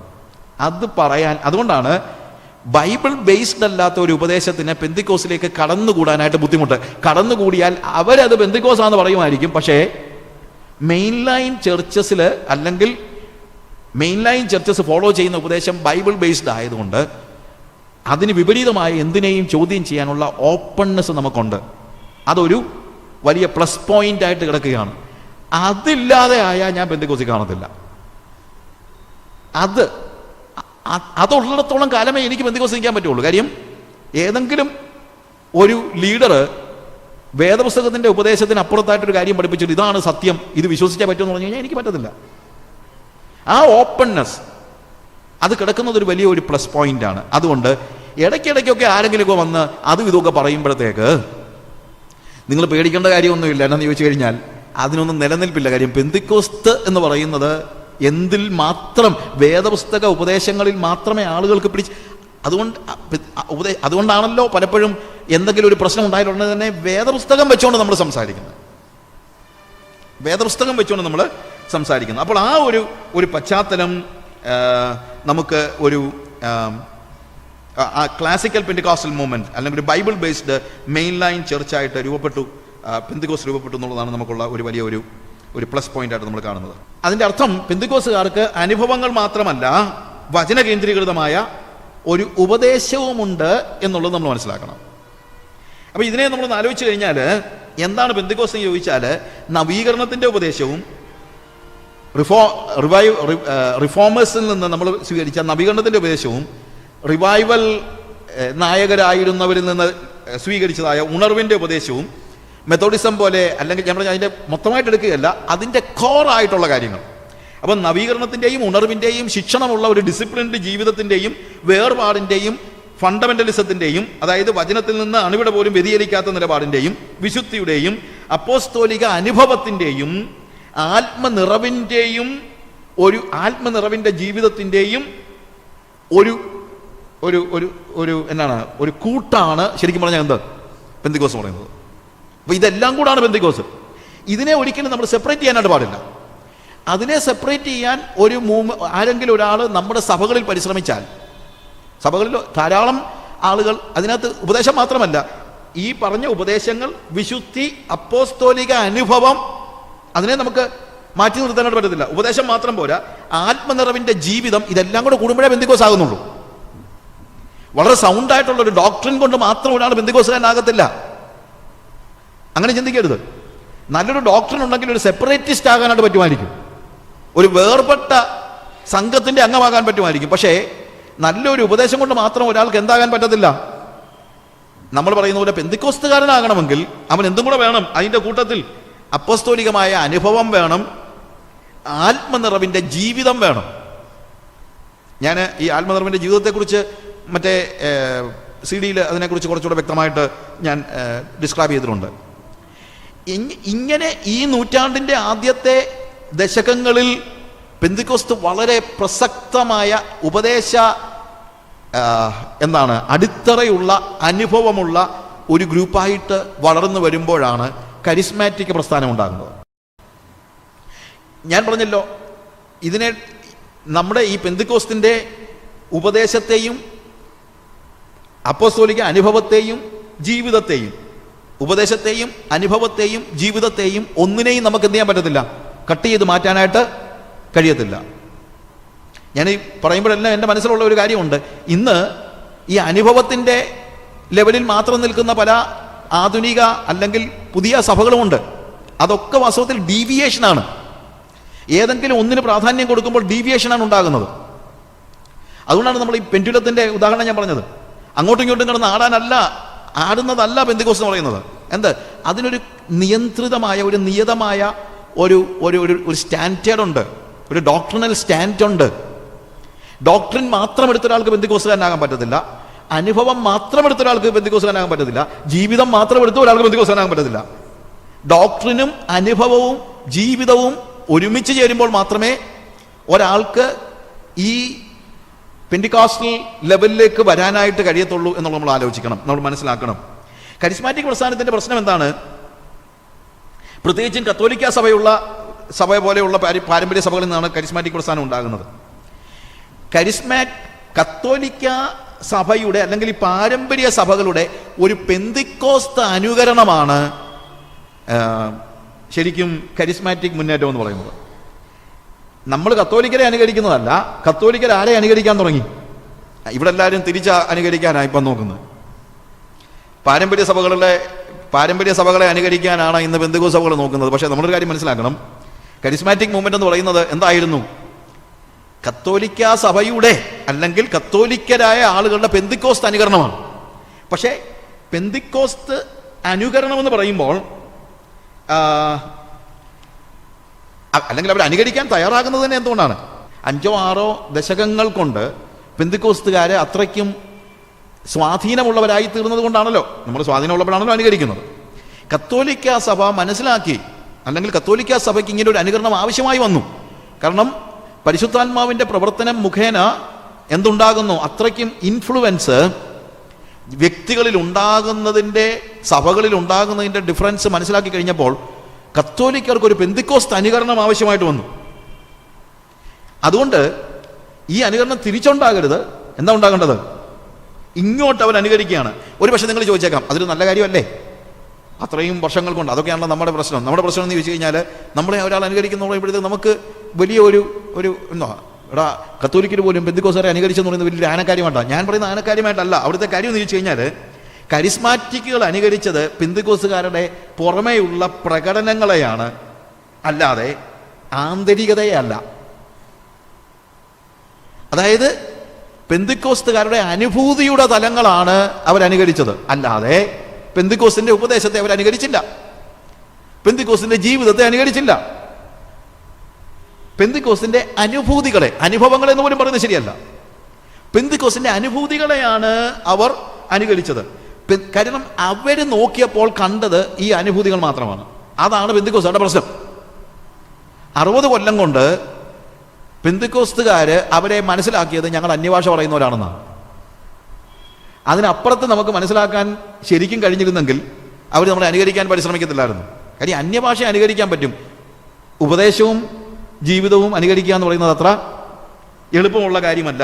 പെന്തിക്കോസ്ത് എന്ന് പറഞ്ഞു കഴിഞ്ഞാൽ അന്യഭാഷയും കൃപാവരങ്ങളുടെ പ്രകാശനങ്ങളും എന്നാണ് കത്തോലിക്കർ മനസ്സിലാക്കിയത്. അതുകൊണ്ട് അവരെന്ത് ചെയ്തു? ആ അന്യഭാഷയും കൃപാവരങ്ങളും ഒക്കെ അവരുടെ സഭയോട് ചേർത്തു. വ്യത്യാസമൊന്നും ഉണ്ടാക്കിയില്ല. ഞാൻ പറഞ്ഞല്ലോ, പെന്തിക്കോസ്ത് എന്ന് പറഞ്ഞു കഴിഞ്ഞാൽ പെന്തിക്കോസ്ത് ഉപദേശം, അപ്പോസ്തോലിക അനുഭവം, ആത്മനിറവിൻ്റെ ജീവിതം. ഈ ഉപദേശവും അനുഭവവും ജീവിതവും ഇതിൽ ഏതെങ്കിലും ഒന്നിനെ മുറിച്ചു മാറ്റിയാൽ പിന്നെ പെന്തിക്കോസ് ഇല്ല. അതുകൊണ്ട് കരിസ്മാറ്റിക്കുകൾ അവർ ചെയ്തത് കത്തോലിക്ക ഉപദേശത്തെ, കത്തോലിക്ക ജീവിതത്തെ പെന്തിക്കോസ് അനുഭവത്തോട് അല്ലെങ്കിൽ അനുഭൂതിയോട് ചേർത്ത് വെച്ചു. അപ്പോഴും അവരുടെ ഉപദേശം കത്തോലിക്ക സഭയുടെ ഉപദേശമാണ്, അവരുടെ ജീവിതം കത്തോലിക്ക സഭയുടെ ജീവിതമാണ്. പിന്നെ പെന്തിക്കോസ്തുകാർ പ്രകാശിപ്പിച്ചതായ ആത്മവരവിൻ്റെ പ്രകാശനങ്ങൾ അല്ലെങ്കിൽ പ്രകടനങ്ങൾ അതുകൂടെ അവരൊന്ന് ആഡ് ചെയ്ത് വെച്ചു. അത്രേ ഉള്ളൂ കരിസ്മാറ്റിക് എന്ന് പറയും. അല്ല, കരിസ്മാറ്റിക് കൊണ്ട് വേറെ ഒരു രീതി നമുക്കതിനെ എടുക്കാനായിട്ട് പറ്റത്തില്ല. അപ്പം അതുകൊണ്ട് അത് പെന്തിക്കോസ്ത് അല്ല. കാരണം പെന്തിക്കോസ്തിന് ഒരു ഉപദേശമുണ്ട്, ഒരു ഡോക്ട്രിനുണ്ട്. അത് ആ ഉപദേശമാണ് അതിൻ്റെ അടിത്തറ. രണ്ട്, പെന്തിക്കോസ്തിന് ഒരു അപ്പോസ്തോലിക അനുഭവമുണ്ട്. ആ അനുഭവമാണ് പെന്തിക്കോസ്തിൻ്റെ ജീവിതത്തിനുള്ള ശക്തി എന്ന് പറയുന്നത്. അപ്പോൾ ഉപദേശത്തിൻ്റെ അടിത്തറയിൽ അനുഭവത്തിൻ്റെ ശക്തിയിൽ ജീവിക്കുന്നതാണ് പെന്തിക്കോസ്ത് എന്ന് പറയുന്നത്. ഉപദേശത്തിൻ്റെ അടിത്തറയിൽ അനുഭവത്തിൻ്റെ ശക്തിയിൽ ജീവിക്കുന്നതാണ് പെന്തിക്കോസ്ത്. ഈ അണ്ടർസ്റ്റാൻഡ് ദ ഡിഫറൻസ്? ഇത് നിങ്ങൾ മനസ്സിലാക്കണം, ഈ വ്യത്യാസം. ഇതിനകത്ത് ഏതെങ്കിലും ഒന്നുകൊണ്ട് മാത്രം നമുക്ക് എന്ത് ചെയ്യാൻ പറ്റത്തില്ല, ഒരാൾ പെന്തിക്കോസാണെന്ന് പറയാൻ പറ്റത്തില്ല. ഉപദേശവും ജീവിതവും വിട്ട് അനുഭവത്തെ അനുകരിക്കുന്ന കത്തോലിക്ക പെന്തിക്കോസിന് യഥാർത്ഥ പെന്തിക്കോസുമായിട്ട് ബന്ധമൊന്നുമില്ല. ഉപദേശവും ജീവിതവും വിട്ടിട്ട് അനുഭവത്തെ അനുകരിക്കുന്ന ഒരു Catholic Pentecostals, they call them Catholic Pentecostals. പക്ഷെ അതിനെന്തില്ല, യഥാർത്ഥത്തിലുള്ള പെന്തിക്കോസുമായിട്ട് ബന്ധമൊന്നുമില്ല. നമുക്ക് ഈ ഉപദേശത്തിൻ്റെ അടിത്തറ എന്ന് പറയുമ്പോഴത്തേക്ക് അതൊരു ചെറിയ കാര്യമല്ല. നൂറ്റാണ്ടുകളായിട്ട് ദൈവസഭയിൽ ദൈവത്തിൻ്റെ പരിശുദ്ധാത്മാവ് വരുത്തിയ എല്ലാ നവീകരണത്തിൻ്റെയും അന്തിമമായി അതിൻ്റെ മെച്ചപ്പെട്ടതെല്ലാം കൂടെ ചേർത്തെടുത്തതാണ് പെന്തിക്കോസ്ത് ഉപദേശം.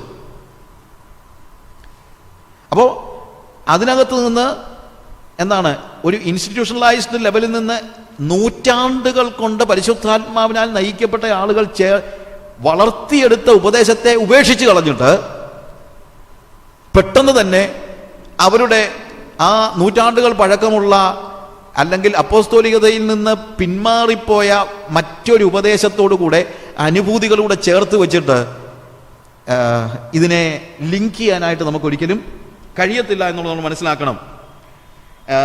ഇതിൽ ഏത് ഉപദേശത്തെ സ്വീകരിച്ചാലും കത്തോലിക്ക സഭയുടെ അടിസ്ഥാനം നഷ്ടപ്പെട്ടു. ഞാൻ പറഞ്ഞല്ലോ, നമുക്ക് നവീകരണത്തിൻ്റെ ഉപദേശമുണ്ട്, വേർപാടിൻ്റെ ഉപദേശമുണ്ട്, ഫണ്ടമെന്റലിസം, വിശുദ്ധി, ആത്മനിറവിൻ ജീവിതം. അപ്പം നവീകരണത്തെ അവർ അംഗീകരിച്ചെന്ന് വെച്ചു. നവീകരണത്തെ അംഗീകരിച്ചു കഴിഞ്ഞാൽ പിന്നീട് എന്താണ്, കാത്തലിക് ചർച്ചിൻ്റെ അടിസ്ഥാനം തന്നെ നഷ്ടപ്പെട്ടു പോവുകയാണ്. കാര്യം പാരമ്പര്യത്തിന് വിപരീതം. നവീകരണം എന്ന് പറയുമ്പോൾ ഇൻസ്റ്റിറ്റ്യൂഷൻ്റെ വിപരീത പദമാണ് വാസ്തവത്തിൽ. ഇൻസ്റ്റിറ്റ്യൂഷണലൈസ്ഡ് അല്ലെങ്കിൽ വ്യവസ്ഥയ്ക്ക് വിപരീതമാണ് ശരിക്കും നവീകരണം എന്ന് പറയുന്നത്. അപ്പോൾ തന്നെ കത്തോലിക്ക സഭയുടെ ബേസിസ് പോയി. ഇനി പാരമ്പര്യത്തിൻ്റെ വിപരീതമാണ് ശരിക്കും പറഞ്ഞാൽ ഉണർവെന്ന് പറയുന്നത്. അപ്പോൾ ഉണർവ് അക്സെപ്റ്റ് ചെയ്ത് കഴിഞ്ഞാൽ പാരമ്പര്യം പോയി. വേർപാടെന്ന് പറഞ്ഞു കഴിഞ്ഞാൽ അവരുടെ എല്ലാ കാര്യങ്ങളെയും മാറ്റിക്കൊണ്ടാണ്. ഫണ്ടമെന്റലിസം, വേദപുസ്തകമായിരിക്കണം ആധികാരികം എന്ന് പറഞ്ഞു കഴിഞ്ഞാൽ പിന്നെ കത്തോലിക്ക സഭയ്ക്ക് നിലനിൽപ്പുണ്ടാകത്തില്ല. കാര്യം കത്തോലിക്ക സഭയുടെ അടിസ്ഥാനപരമായ ദൈവശാസ്ത്ര വ്യത്യാസം അതാണ്. വേദപുസ്തകമാണ് അടിസ്ഥാനം എന്നല്ല, സഭയാണ്, അല്ലെങ്കിൽ കത്തോലിക്ക സഭയാണ്, കത്തോലിക്ക സഭയുടെ പരമാധികാരിയാണ് ആധികാരികത പുലർത്തുന്ന വ്യക്തി, ഇൻഫോളബിലിറ്റി. അത് പഠിപ്പിച്ചു കഴിഞ്ഞാൽ പിന്നെ അതിനെ ഉപേക്ഷിച്ചാൽ മാത്രമേ ഫണ്ടമെന്റലിസം അവർക്ക് അക്സെപ്റ്റ് ചെയ്യാൻ പറ്റുള്ളൂ. അപ്പോൾ അതായത് ഏത് രീതിയിൽ പെന്തിക്കോസ്ത ഉപദേശത്തെ അക്സെപ്റ്റ് ചെയ്യാൻ പോയാലും കത്തോലിക്ക സഭയ്ക്ക് പിന്നെ നിലനിൽപ്പില്ലാതായി ഇപ്പോൾ. അതുകൊണ്ട് അവരെന്ത് ചെയ്തു, അനുഭൂതികൾ മാത്രം. ഞാൻ പറഞ്ഞല്ലോ, ആത്മനിറവിൻ്റെ ജീവിതവും ആത്മവരങ്ങളുടെ പ്രകടനവും രണ്ടും രണ്ടാണ്. നിറവിൻ്റെ ജീവിതവും ആത്മവരങ്ങളുടെ പ്രകടനവും രണ്ടും രണ്ടാണ്. വിശുദ്ധിയുടെ ഉപദേശം വന്നാലും ഇതുപോലെ ഒരു വലിയ പ്രശ്നം അവർക്ക് അനുഭവിക്കേണ്ടി വരും. കാര്യം അവർക്ക് വിശുദ്ധി എന്ന് പറഞ്ഞു കഴിഞ്ഞാൽ സാക്രമെന്റുകളാണ് അവർക്ക് വിശുദ്ധി നൽകുന്നത്. കുർബാന അപ്പം ഉള്ളിൽ ചെല്ലുമ്പോൾ നമ്മൾ വിശുദ്ധരായി തീരുമെന്നാണ് അവിടെ പഠിപ്പിക്കുന്നത്. ഈ അണ്ടർസ്റ്റാൻഡ് ദ ഡിഫറൻസ്? അവിടെ ലൈഫല്ല, പരിശുദ്ധാത്മ നിറവിൻ്റെ ജീവിതമല്ല പ്രാധാന്യം, സാക്രമെന്റുകൾക്കാണ് പ്രാധാന്യം. അപ്പോൾ അതുകൊണ്ട് കത്തോലിക്ക സഭയ്ക്ക് ഒരിക്കലും പെന്തിക്കോസിനെ യഥാർത്ഥത്തിൽ അനുകരിക്കാൻ പറ്റത്തില്ല. പിന്നെന്ത് ചെയ്യുന്നവർ അനുഭൂതികളെ മാത്രം അനുകരിക്കുന്നു എന്നുള്ളതാണ്. ഇനി ഇന്ന് ഉണ്ടായ വലിയൊരു പ്രശ്നം, പെന്തിക്കോസ്ത് ആളുകൾ ഇന്ന് കരിസ്മാറ്റിക്കുകളെ പോലെ ആവുകയാണ്. അല്ലെങ്കിൽ കത്തോലിക്ക സഭ പെന്തിക്കോസ്തിനെ അനുകരിച്ചു വന്നു, കരിസ്മാറ്റിക്. പക്ഷേ ഇന്ന് പെന്തിക്കോസ്തുകാർ കരിസ്മാറ്റിക്കുകളെ അനുകരിക്കുകയാണ്. അതാണ് ഇപ്പോഴത്തെ ആധുനിക സഭകളുടെയൊക്കെ പ്രത്യേകത. ആധുനിക സഭകൾ ഞാൻ ഉദ്ദേശിക്കുന്നത് എന്താണ്, വർഷിപ്പ് സംഘങ്ങൾ വേണമെങ്കിൽ അങ്ങനെ കൂട്ടിക്കൂ. എവിടെ ചെന്ന് കഴിഞ്ഞാലും, ഏത് ടൗണിൽ ചെന്ന് കഴിഞ്ഞാലും എന്തുണ്ട്, വർഷിപ്പ് ഗ്രൂപ്പുകളുണ്ട്. ഈ വർഷിപ്പ് ഗ്രൂപ്പുകളുടെ പ്രത്യേകത എന്ന് ചോദിച്ചു കഴിഞ്ഞാൽ അവർ പെന്തിക്കോസ്ത് അല്ലെങ്കിൽ പെന്തിക്കോസ്തിൻ്റെ കാലങ്ങളായി കൊണ്ടുവന്ന എല്ലാ ഉപദേശങ്ങളെയും അതിൻ്റെ പ്രാധാന്യം കുറച്ചിട്ട് ഇവർ എന്തിലേക്ക് വരുന്നു? അനുഭൂതികളിലേക്ക് വരുന്നു. ആ അനുഭൂതികളിലേക്ക് ഇവർ വരുമ്പോൾ അതുപോലെ തന്നെ കത്തോലിക്ക കരിസ്മാറ്റിക്കുകാരുമുണ്ട്. ഇപ്പം അതുപോലെ കത്തോലിക്ക കരിസ്മാറ്റിക്കിനെ പോലെ തന്നെ പ്രശ്നമാണ് മറ്റ് പാരമ്പര്യ സഭകളിലെ കൂട്ടായ്മക്കാരെന്ന് പറയുന്നത്. കൂട്ടായ്മക്കാരും ശരിക്കും എന്താണ്? അനുഭൂതികൾക്കാണ് പ്രാധാന്യം കൊടുക്കുന്നത്, അല്ലാതെ എന്താണ് അവർക്ക് ഉപദേശത്തിന് കൊടുക്കാനായിട്ട് പറ്റത്തില്ല. അപ്പോൾ ശരിക്കും കത്തോലിക്ക സഭ എന്ന് പറയുന്നത്, അല്ലെ കത്തോലിക്ക കരിസ്മാറ്റിക് എന്ന് പറയുന്നത് പെന്തിക്കോസിൻ്റെ അനുകരണമാണെങ്കിൽ, മറ്റ് സഭകളിലെ ഇതുപോലുള്ള കൂട്ടായ്മകൾ ശരിക്കും കരിസ്മാറ്റിക്കുകാരെ കത്തോലിക്ക കരിസ്മാറ്റിക്കിൻ്റെ അനുകരണമാണ്. ഒരു പരിധി വരെ പറഞ്ഞു കഴിഞ്ഞാൽ അനുകരണത്തിൻ്റെ അനുകരണമാണെന്ന് പറയാം.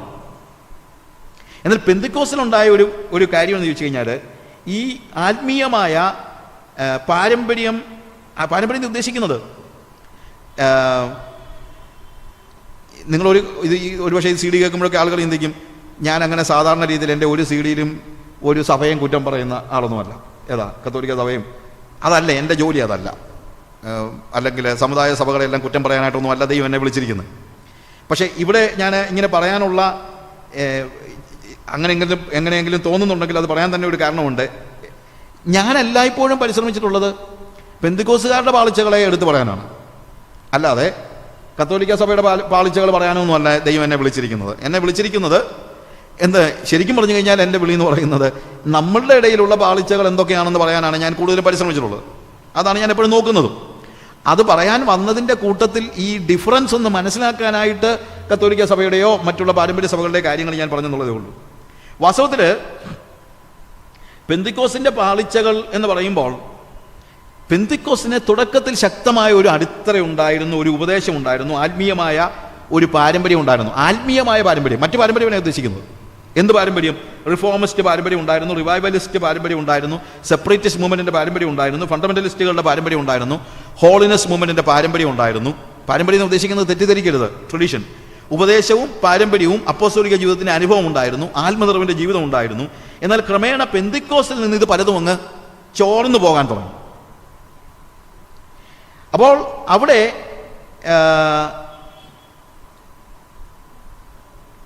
പെന്തിക്കോസ്തിൽ നിന്ന് പെന്തിക്കോസിന്റെ ഈ ബേസിക് അടിസ്ഥാനപരമായ കാര്യങ്ങൾ ചോർന്നു പോകുമ്പോൾ ഒരു പക്ഷേ അല്പമൊക്കെ ആളുകൾക്ക് പെട്ടെന്ന് എന്തുണ്ടാകാൻ സാധ്യതയുണ്ട്, ഒരു ആത്മാർത്ഥതയുള്ള ആളുകൾക്കൊക്കെ ഒരു മനപ്രയാസം ഉണ്ടാകാൻ ചാൻസ് ഉണ്ട്. അങ്ങനെ മനപ്രയാസം ഉണ്ടാകുന്ന ആളുകൾ ചിലരെന്ത് ചെയ്യുമെന്നറിയാമോ? നാച്ചുറലി ഈ കാര്യത്തിൽ ഇൻവോൾവ് ചെയ്യാതെ പാസീവായിട്ട് പോകുന്നു. മറ്റു ചില ആളുകൾ ഒരു പക്ഷേ മാറി ഇതുപോലെ ചലനാത്മകമായ ഒരു വർഷിപ്പ് സംഘത്തിൻ്റെ പുറകെ പോകുന്നു. അങ്ങനെ പല പല കാര്യങ്ങൾ ഉണ്ടാകുന്നുണ്ട്. അവിടെ ഈ വർഷിപ്പ് സംഘങ്ങളുടെ പ്രശ്നം എന്താണെന്ന് ചോദിച്ചു കഴിഞ്ഞാൽ, പെന്തിക്കോസ്തിൻ്റെ അടിസ്ഥാനപരമായ ഉപദേശത്തെയും ജീവിതത്തെയും എല്ലാം വിട്ടിട്ട് അവർ ഈ അനുഭൂതികൾക്ക് പ്രാധാന്യം കൊടുക്കുന്ന ഒരു സംഘമായി, ആർക്കും കടന്നു വരാവുന്ന, ജീവിതത്തെ ശ്രദ്ധിക്കാത്ത, ഉപദേശത്തെക്കുറിച്ച് സംസാരിക്കാത്ത ഒരു സംഘമായിട്ട്. ഇപ്പോൾ പെന്തിക്കോസ്തുകാരെ കരിസ്മാറ്റിക്കുകൾ അനുകരിച്ചെങ്കിൽ ഇപ്പോൾ പെന്തിക്കോസ്തുകാർ കരിസ്മാറ്റിക്കുകളെ അനുകരിച്ച് വർഷിപ്പ് സംഘങ്ങൾ ഉണ്ടാകുന്ന ഒരു സ്റ്റേജിലാണ് നമ്മളിവിടെ വന്നിരിക്കുന്നത്. അവിടുത്തെ ഒരു പ്രശ്നം എന്ന് ചോദിച്ചു കഴിഞ്ഞാൽ, ഇവിടെ പെന്തിക്കോസിന്റെ ആത്മാവിനെ നമ്മൾ ഉപേക്ഷിച്ചിട്ട് പെന്തിക്കോസിന്റെ അനുഭൂതികളിലേക്കാണ് ഈ സംഘങ്ങൾ കൂടുതൽ പ്രാധാന്യം കൊടുക്കുന്നത്. ഇതുകൊണ്ടാണ് ഞാൻ വാസ്തവത്തിൽ ഈ ആത്മവരങ്ങളെക്കുറിച്ചും ആത്മാവിനെക്കുറിച്ചും ആത്മാവിൻ്റെ വരങ്ങൾ എത്രത്തോളം ഇതിനകത്ത് പ്രാധാന്യമുള്ളതാണെന്ന് ഇവിടെ പറയാനായിട്ടുള്ള ഈ അടിസ്ഥാനപരമായ ഒരു കാര്യം പറയാനായിട്ട് ഞാൻ ആഗ്രഹിക്കുന്നതിൻ്റെ ഒരു കാര്യം. പെന്തിക്കോസ് എന്ന് പറഞ്ഞു കഴിഞ്ഞാൽ അനുഭൂതി അല്ല. പെന്തിക്കോസ് എന്ന് പറഞ്ഞു കഴിഞ്ഞാൽ അതിനകത്ത് അനുഭവമുണ്ട്, പക്ഷേ ആ അനുഭൂതിക്കപ്പുറത്ത് എന്താണ്? It is A reality. അനുഭവങ്ങൾ എന്ന് പറയുന്നത് ഒരു ഇല്യൂഷൻ അല്ല. അനുഭവം എന്ന് പറയുമ്പോൾ ഒരു എക്സ്റ്റസിയിൽ ഒതുങ്ങി നിൽക്കുന്നതുമല്ല. വർഷിപ്പ് സംഘങ്ങളിലും മറ്റും പലപ്പോഴും എക്സ്റ്റസി ഉണ്ട്, പക്ഷേ ആ എക്സ്റ്റസിക്ക് അപ്പുറത്ത് എക്സ്പീരിയൻസിലേക്ക് അവർ കൊണ്ടുവരുന്നില്ല. അതുപോലെ തന്നെ ഉപദേശത്തിൻ്റെ പ്രാധാന്യം ഞാൻ മുമ്പ് പറഞ്ഞ പോലെ പാരമ്പര്യം, എല്ലാ കാര്യങ്ങളും ആത്മാവിൻ്റെ വരങ്ങളെക്കുറിച്ച് അവരൊരു പക്ഷേ ഒത്തിരി സംസാരിക്കുന്നുണ്ടായിരിക്കാം. പക്ഷേ ആത്മാവിൻ്റെ വരങ്ങളെക്കുറിച്ച് പരമായ ഒരു അടിസ്ഥാനത്തിൽ നിൽക്കാതെയാണ് പലപ്പോഴും. അതുകൊണ്ടാണ് അത് നടത്തുന്ന ആളുകളുടെ അനുഭവങ്ങളുമായിട്ട് റിലേറ്റ് ചെയ്ത പലപ്പോഴും ഈ ആളുകൾ ഈ കാര്യങ്ങളെക്കുറിച്ച് മുന്നോട്ട് പോകുന്നത്. അപ്പോൾ ആത്മാവിൻ്റെ വരങ്ങളെക്കുറിച്ച് നമ്മൾ പഠിക്കുമ്പോൾ അതിനകത്ത് ചിലപ്പോൾ പ്രശ്നങ്ങൾ ഉണ്ടായിരിക്കാം. അപ്പോസ്തലനായ പൗലോസ് 3 അധ്യായങ്ങൾ അടുപ്പിച്ച് ആത്മവരങ്ങളുമായിട്ട് ബന്ധപ്പെടുത്തി എഴുതിയിട്ടുണ്ട്. നമുക്ക് ഒരു അധ്യായം അങ്ങനെ തോന്നുന്നില്ല. 1 കൊരിന്ത്യർ 12-ാം അധ്യായവും 13-ാം അധ്യായവും 14-ാം അധ്യായവും ശരിക്കും പറഞ്ഞു കഴിഞ്ഞാൽ ആത്മവരങ്ങളുടെ ആ സ്ക്രിപ്ചറൽ ബേസിസ് മനസ്സിലാക്കാനായിട്ട് വേദപുസ്തകം നമ്മൾ എടുത്തിരിക്കുന്ന ഭാഗമാണ്.